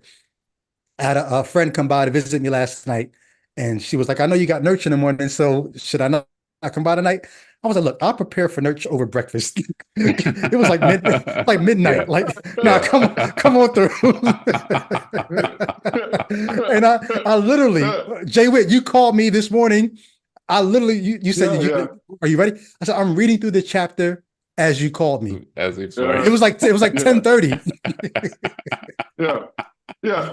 And people are like, it was the old story that with Art Tatum where he did the improvisation and was it Arthur, whatever his name was, asked him, "How long did you work on that those arrangements, those variations?" He said, "Well, I don't know. How long did it take?" Like that's our approach to this. It's like, I don't know. Like, how long did you guys work on Nurch? Hell, how long was it? How long was the episode? Long was it, All right, let's finish up on this. All right. And that's not to say, just in case, that's not to say we don't think it's worth preparing for. This is a good point that's worth making. We're not getting on here to give you guys, what did David say when the dude went out and fought his way through an army to get David a cup of water because David was thirsty? And David poured out the water, said, "I will not offer to the Lord that which cost me nothing." What cost me nothing. Yeah. We're not giving to you all that which cost us nothing. So don't think that these guys don't even prepare for us on Sunday. No. What we're saying is the powers of reasoning, having a skeptical mind, and just having thought through your deconstruction and deconversion, that is all the preparation you need to have somebody. It's almost like if somebody would just make a Facebook post about something that you look and you say, "That can't be true. Let me go research that because I know that can't be the way that actually is." Like all you need is to be skeptical enough. So it's not that we don't prepare for these. We feel very much prepared just by having developed, as Jay Witt said in one of our earlier episodes, our skeptical powers having been awakened. We feel very much prepared to jump on here and tear these texts apart.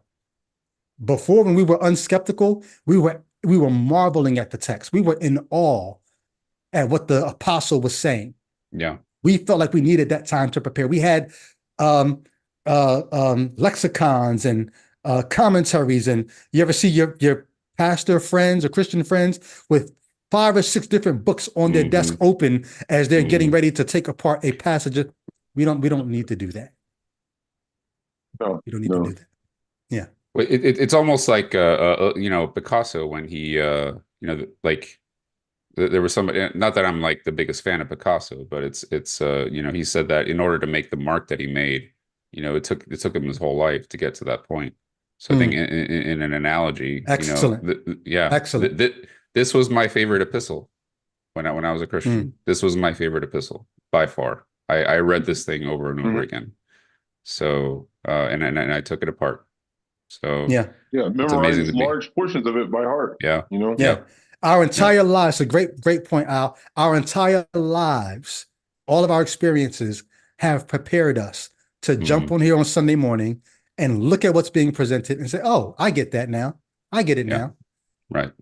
You know what I Yep. mean? Yeah, Excellent. Yep. and this is not just a flippant dismissal of well, actually, the whole point of this exercise is to show you why these things they don't work. Yeah. We're showing you, hey, we're doing it so you don't have to. Like the school of hard knocks is overrated. Leave Christianity now. Right. Mm. Yeah. Leave Right. it now. Like the school of like Yeah. you don't have to devote all of your 20s and 30s to Mm. Christianity. If you're 22 right now and you're a Christian and you're Mm. listening to us and you're realizing, oh, they're making some sense. Don't waste another moment. Don't waste another Mm. year of your life.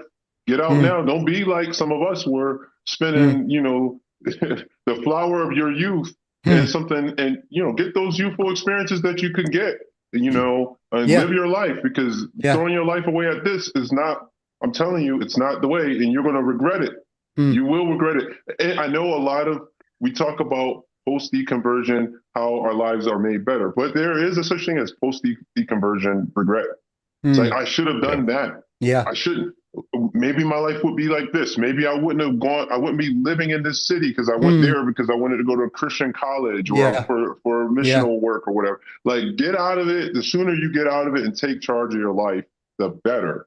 The better. And if you Because feel like you can't get believe out it, of it yet, part of getting out of it, part of your exit strategy may be, let me at least stop trying to build my logic on this faulty construction. Stop basing your life Yep. decisions on it while you can. Mm-hmm. Get on up and get on out. Like it's a call to those who can. If you hear the knocking on your heart, and because before I deconverted, man, this is like a little off, but before I deconverted, there may have been a year where I knew. Mm-hmm. There's like for everybody's a little different. Yeah. But I remember when I started going through the Shua Foundation's survivor videos about the Holocaust. Mm-hmm. I was doing that to try to stay in. Mm. But I already knew the fact that I was like having to go through something extra biblical to try to buttress my belief, because that, like, before, when I was in the Bible was just enough. I didn't need, like, it was true because it was true, right? Like I didn't need, Mm-hmm. but Mm-hmm. the fact that I got to a point where I was like, man, like, I need something outside of the Bible to, like, because the Bible wasn't doing it, because I start seeing problems there. So I needed to scare myself back into the faith by trying to look evil, real world evil in the eyes, and say, I can't live in a world where I can't say that's evil in an objective way, and say that, like, a God or something outside of this world has deemed it to be. So I went through all of the Shua Foundation videos on YouTube. They have a channel, and it's just survivor after survivor. Anybody who's watched any of those, some of those are 4 hours long or whatever, 3 hours long. They're long. I went through every one of them. And the purpose for going through it was to scare myself back to the Bible. It's like Scared Straight. Like, the old reality show where they have the juvenile delinquent, and then they bring them to prison. It was me trying to do that with, on a, almost like an existential kind of level. I guess I needed to ontologically ground the problem of evil. Like, my theodicy needed to be ontologically grounded, but I needed to ground it here. Actually, that's the irony. I had to look evil that happened here on this planet in the face. And I was like, if I can walk away from that and say that the God of the Bible is bunk, then I know I'm an unbeliever. And when I got to that last video, I realized it did nothing but raise more questions. Rather than having me come to the awareness that, look, I can't live in a world where I can't call this evil, I had as many questions about a God that will let those things happen as I had any answers the Bible would have given me. That's many people's experience, though, Anyway, is they're doing things to try to keep themselves in the faith, and those things end up unlocking the door to leave. They start watching mm, apologist and atheist debates. They're trying to learn the faith so that they can better defend it and better believe it. And in all the things that they're doing, I mean, I did some very risque stuff trying to get God to finally speak mm, up in my life. And like no matter what I did, like it wasn't that I was growing deafer and deafer to God calling me or God speaking to me. It was just becoming more and more apparent. Oh, no one's speaking. No one's mhm, yeah, there. yeah. And so, Right. yeah, I hear you, Joe. I hear you. Um, Yeah, don't waste your life the way I did mine. Like, yeah, hopefully, when I'm long gone, these videos will be up somewhere. Even though you guys don't know who I am, I'm Jay Witt. Hopefully, they'll be helping somebody after I'm dead and gone to not waste their lives, because your life is precious. You only have so yeah. much of it. Don't waste days sitting around Mm, memorizing passages from the Bronze Age that don't have shit to do with shit. Like, mm, don't Yeah. do it. Yeah. yeah. Don't do it. Get out of there now, man. Get out. Hey, I was going to go back through some more of these verses here, but I think because we jumped ahead earlier, we kind of did touch on a lot of what he's going to say. Is there anything else in chapter 14 that you feel like we need to cover? Because I'm ready to just kind of wrap it there. Hmm. Let me just take a quick look, and we might be ready to get off. Let me just see. And I have an idea too about chapter 15, if you got, unless you guys object. So take a peek through Yeah, 14, see well, if there's we any. dealt with the whole not causing someone else to stumble. Mm, Um, uh, and of course, we know. I mean, I think I didn't. The only thing I didn't say that I had thought that is big in general is that Paul laid the groundwork for um, a certain kind of both ecumenicism hmm and denominationalism. I would say he did a little of both, because you hmm have the denominationalism, which is just the factioning or sectarianism that you find within Christianity, but you hmm also have this sort of ecumenical attitude, which you can see. So it's a bit seemingly paradoxical, because he's advocating for unity. hmm Elsewhere, he says, I think it's in 1 Corinthians. Was it 1 Corinthians? I think it was 1 Corinthians 1, where he talks about he that there not being any divisions among you, but that hmm everybody have one mind and be united in mind. That's, I guess you would call, like, ecumenicism in a sense. Well, ecumenicism, it implies people of different belief systems coming together within Christianity, and it seems that he has that in mind, but he also has laid the groundwork for sectarianism, factionalism. He's laid it down. Why? Because he's allowing for the brother who says, "Well, my conscience is offended by this, so I can't do that." He's allowing for that. Go ahead. I see Well, your well, no, brain. because maybe we typically are off here by 1 o'clock, but we may not make it Mhm. that far today. But what you just introduced, let me pull it up on the screen because I do think, is it in this chapter or the next chapter? Let's go to the next chapter because I think Okay. I was going to say, um, let's not do chapter 15 because it's more of the same. But let me see. Want to read a couple Brady, verses? You want to quickly read? Brady, Go ahead. Sorry. Well, FYI, Brady, yeah, we got a super chat from Bethany. Just FYI. okay, So okay. um, I can read a couple verses if you want. I can kind of get us through some no, pretty because there's quickly. one thing in particular I'm looking for. We can. Maybe it is in 14. Um, let me go back to 14 and take a look real What quick. is I'll it? What pull is the idea? it. Where he's basically saying a version of what he says in Corinthians, where he says, I think I found it. Let me pull up on the screen here. Because this would kind of go against the denominationalism, I think. This verse right here is coming up on the screen in a few seconds. Verses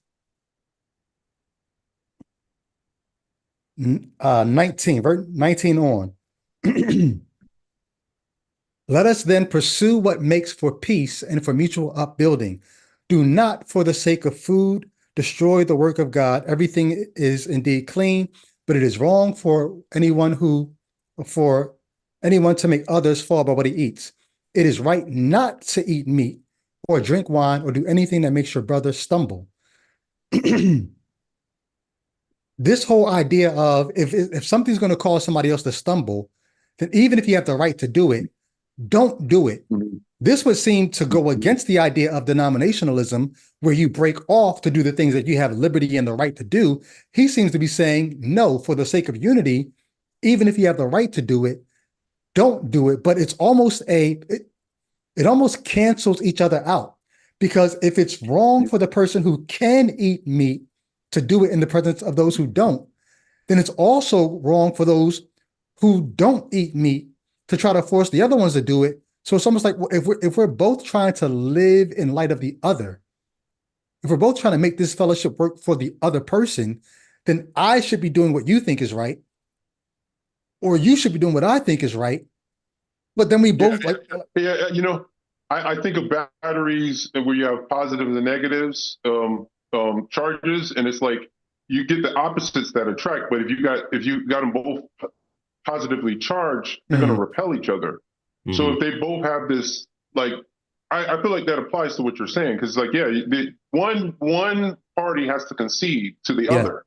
And let me add. You're going to have repelling. Let me add this into it. The version that I think is it 1 Corinthians or 2 Corinthians? We're talking about communion.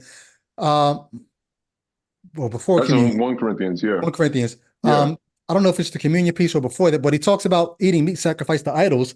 And he says, if my eating meat sacrificed to idols, I wouldn't eat meat again. Yeah. Right. If that offends my brothers, I'll never eat meat again. And I remember as a Christian having debates saying, is he saying he would never do it again, period? Or he would never do it in the presence of the brother who's offended by it? Yeah. And so you start thinking.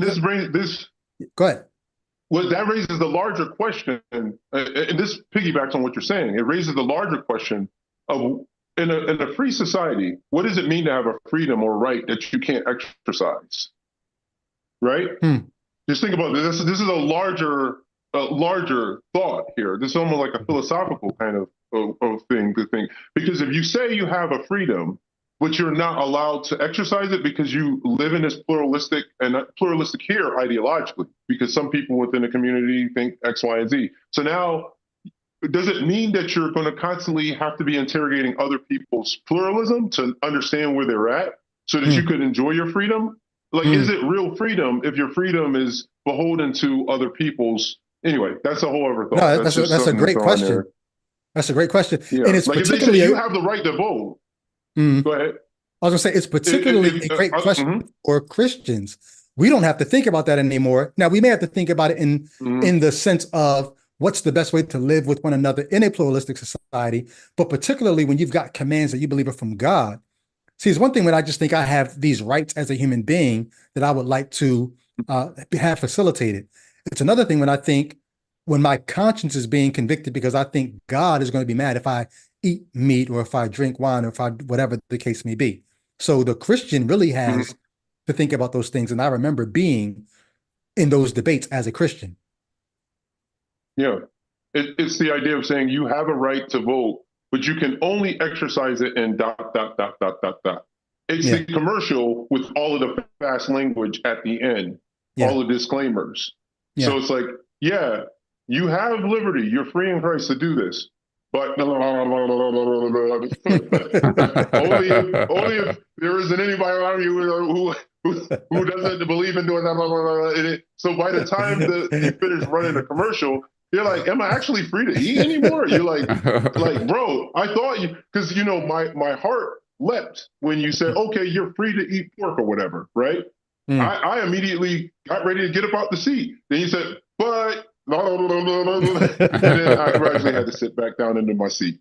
I had to sit down because it's like, he really isn't, how much is he really offering me in terms of like, is this latitude or is this restriction? Yeah. And I guess it's both, right? I guess he's double. Paul's the king of doubles. The point that I think keeps bothering me a little bit, and I won't spend too long on this, but it's this whole idea that like this concern about each individual's conscience and subjective, experience and all that. I don't see how that adds up. That doesn't add up to, how a faith can be universalized, I think, in the way that, Paul advocates for. So it just becomes this like weird negotiation where I think it's like toleration is more of a conduct of,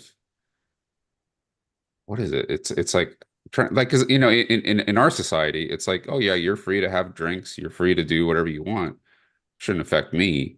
But Hmm. then it's like in this scheme, it's like one person's individual action can cause an entire community to stumble, which Hmm. so it's like it's just kind of like it no longer becomes, I can't find the right words to describe it.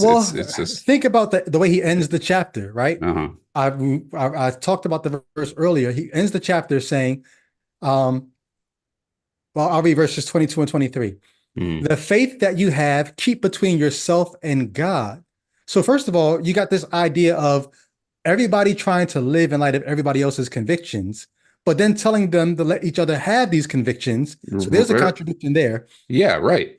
But then he Exactly. Go says, ahead. so we're living in light of each other's convictions, trying to not step on each other's toes, but it's free to have these convictions. But then he says, the faith that you have, keep between yourself and God.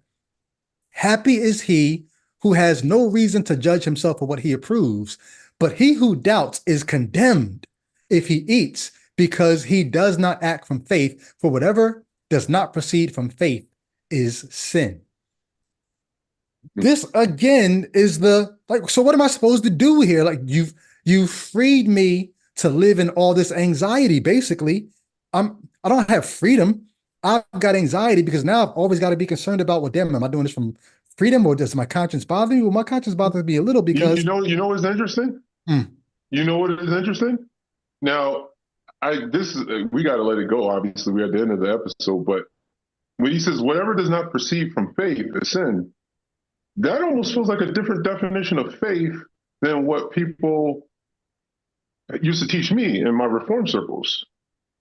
Mhm. Granted, maybe they may, go ahead. No.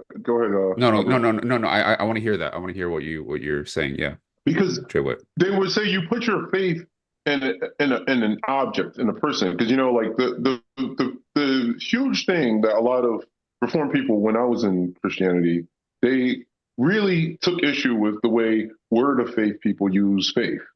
Mm-hmm. They didn't like how they took passages like, if you have the faith of a mustard seed, you can move a mountain.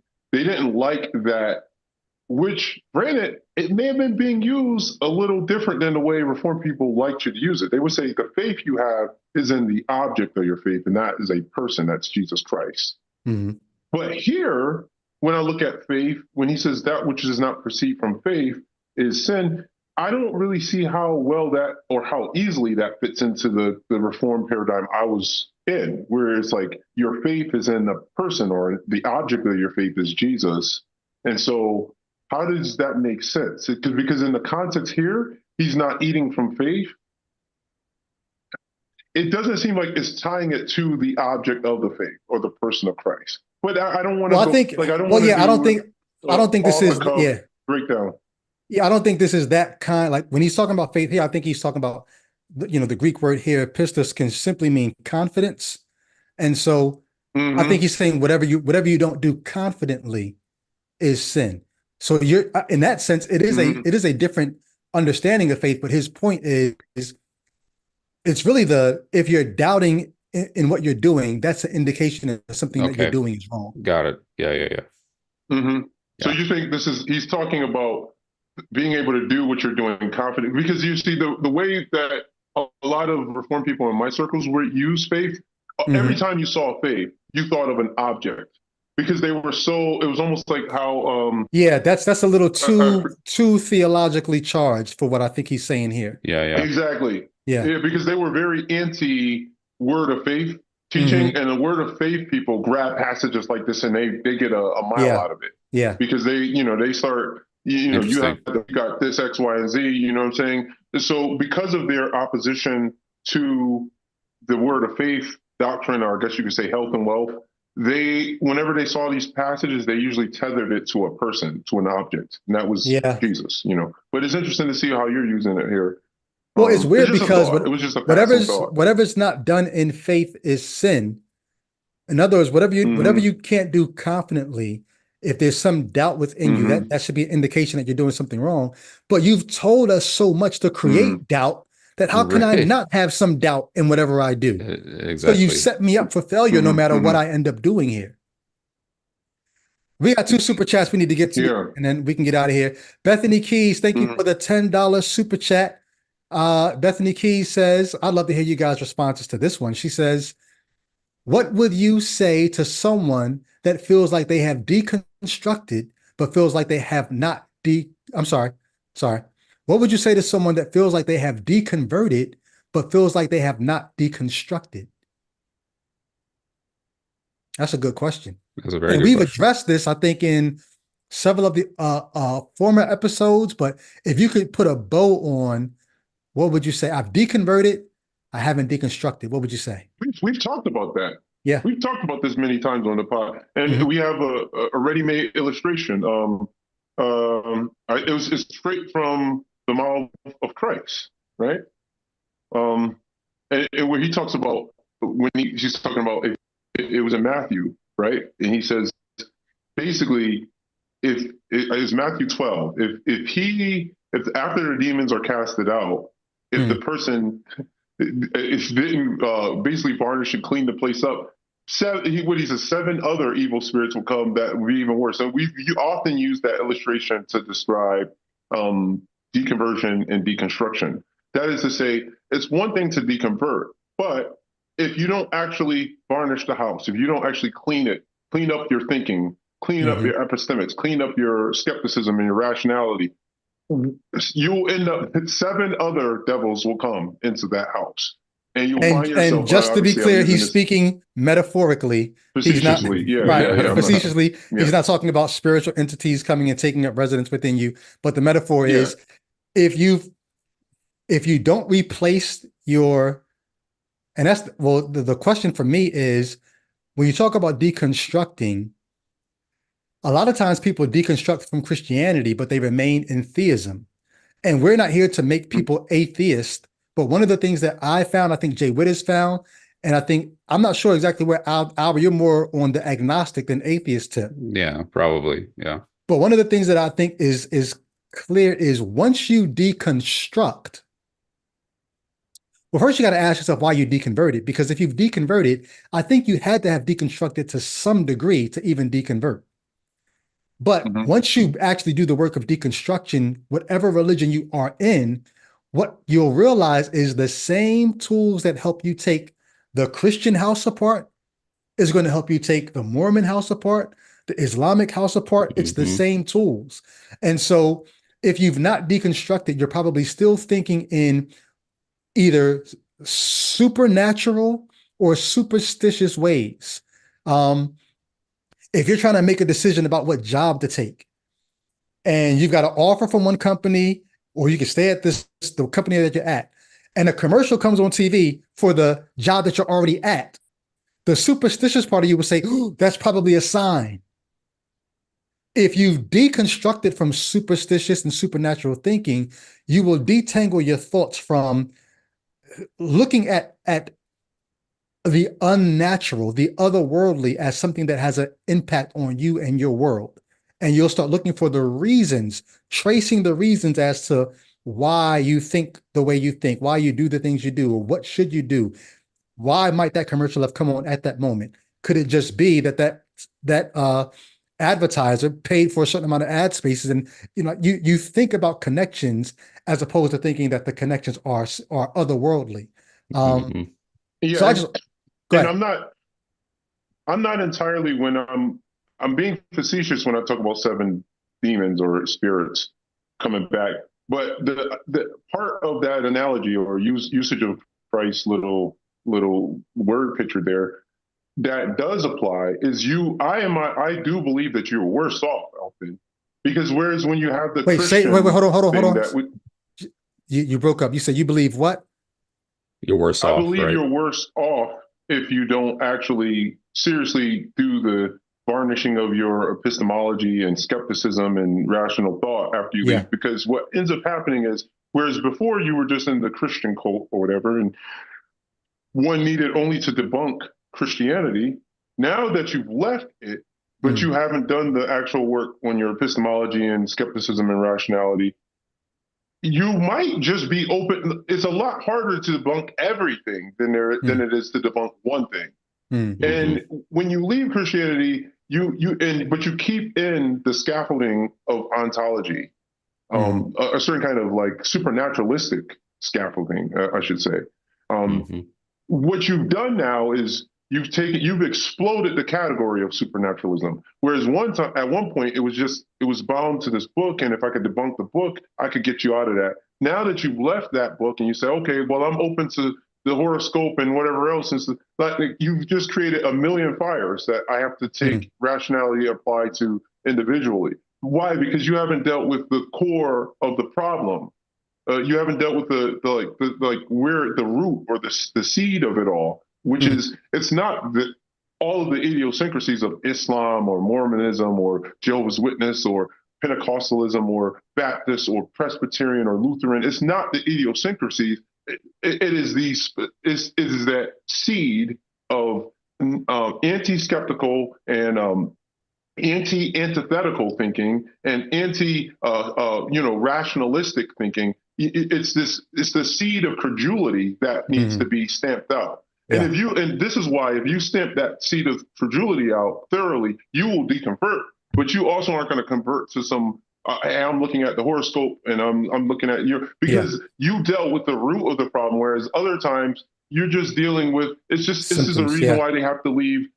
They have to cut around the malignant cells and leave a margin, even of cutting into the healthy flesh tissue, because they want to make sure that it Mm. can't grow back.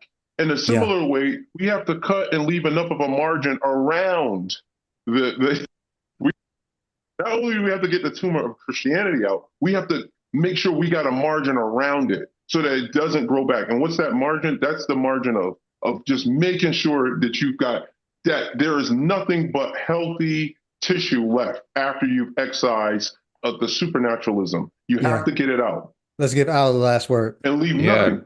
Yeah, Yeah, I sorry. think no, yeah, I think I support everything you guys are saying. And I think on top of an important aspect, I think that I've noticed is that a lot of people probably deconvert because they've just gone through a lot of trauma, Mm. religious trauma, and you know, it's and the thing is, like, maybe they haven't quite done the deconstruction because your life has been dramatically impacted, and you're just trying to look back on it and try to understand how to process that information. And I think through that you can deconstruction come out of that too, right? Mm-hmm. Because you're dealing with a lot of personal stuff, and how the church has been really crappy towards you and did some terrible things or humiliated you, who knows, right? And but that can be an opportunity where, like, you don't have to go to the great lengths that we go to all the time, like you Mm-hmm. don't, like, and Yeah. it's not, but what you can do is you can think Mhm. about your own experiences, and then you can think about how that correlates to certain teachings, certain ideas, certain concepts that just can't be justifiable in any way. And it could just be as little as that, that mustard seed of Mm. asking questions in a place where you've just been miserable Mm. in whatever church or religious community you've been in. And that can can have a great mileage, I think, if you just begin to ask some of those questions, even in that state of mind. So, Mm. yeah, Well, and that's. now, and we don't know too, because this Mhm, Bethany hasn't said anything. We don't know if there's mhm, anything like trauma or any of that going on. It could yeah, just be a situation where a person just realizes that they can't believe of course. Yeah, Christianity anymore. Like right. one of the things that not to say that you're doing this, Al, but you're speaking to a specific type of person. Well, Hmm. I was going to say I hate. I don't like when religious people, when Christians jump to assuming that the reason why a person deconverts is because of church hurt. Like no one hurt, the church never hurt me. Didn't hurt me either. You know, Yeah. you know what I mean? So there are Yeah. people who they Me neither. deconvert for reasons that have nothing to do with that and still Right. have not yet deconstructed. So, but I think everything Al said, everything Jay Witt said, hopefully something that I said is helpful in that regard. Do the work. One thing I would suggest, sorry to add on to this, learn what logical fallacies are. Learn the logical fallacies. There's a list of logical fallacies. Learning those logical fallacies, I think, will help you understand if I'm tempted to still think in religious ways, or maybe I'm doing it and I don't even know I'm doing it. If I learn what logical fallacies are, I could say, hey, those same things that allowed me to accept Christianity are still dominating my thought process in other ways. So yeah, learning the logical fallacies, becoming an expert at recognizing them in other people's thinking, whether they're talking about religion or why Michael Jordan is the greatest basketball player of all time. You find logical thought fallacies everywhere. That will help you as well on your path to deconstruction. And as also check out our catalog here on Ichabod. We've got great episodes that will help you to deconstruct. So, hey, fellas. We still got one last super chat by Errol Walker. Yep. Thank you. Errol Walker, thank you for the $4.99 super chat. Says, so good to see you guys together. Had another talk with my pastor brother-in-law. I remember Errol talking about talking to their pastor / brother-in-law. Said after church week before last, very interesting. Hopefully that means things are moving in a direction where the questions that you're having, Errol, are allowing your brother-in-law to ask questions himself. If not, allow you to ask questions and not cut you off as a result. But continue to update us. Thank you for that. And fellas, here's what I'm thinking. I want to be done with Romans after today. Subscribe. Oh yeah. But what do y'all think? I want to be done with Romans after today. Do you guys have any objection to that? Nope. Jay Witt? Well, you're saying you don't want to go on to 16. You don't see any real fruit. Well, we didn't even really do 15. We don't even do 15. Yeah. But I think we can 16, be done. Yeah. So okay. 16 definitely we don't need to do. He's just telling everybody peace and so says what's up. But 15, he's going further into the how to live together in unity. I think we can be done with Romans after today, unless you guys object. I think I'm good. Yeah.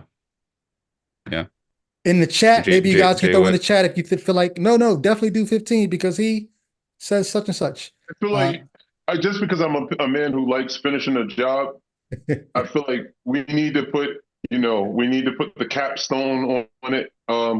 Even if it's only a 15 or 20-minute segment of the transitional episode that'll follow this, we should put a capstone on it and summarize the last 2 chapters in it. And we can put a timer on ourselves. Well, here's what I'd like to do then, if we're going to do that, because I want to be able to put them online in a way that all the Romans episodes can go into one playlist, and then whatever else we do after that, we'll go into a different playlist. So I would hate to do a Romans 15 and something else in the same episode. So what we might do is do Romans 15 offline and upload that as its own Nurch service one day, maybe 2 weeks from now, and then come back with another live 2 weeks from there. I'm not sure, but I want to keep them separate, if that makes sense.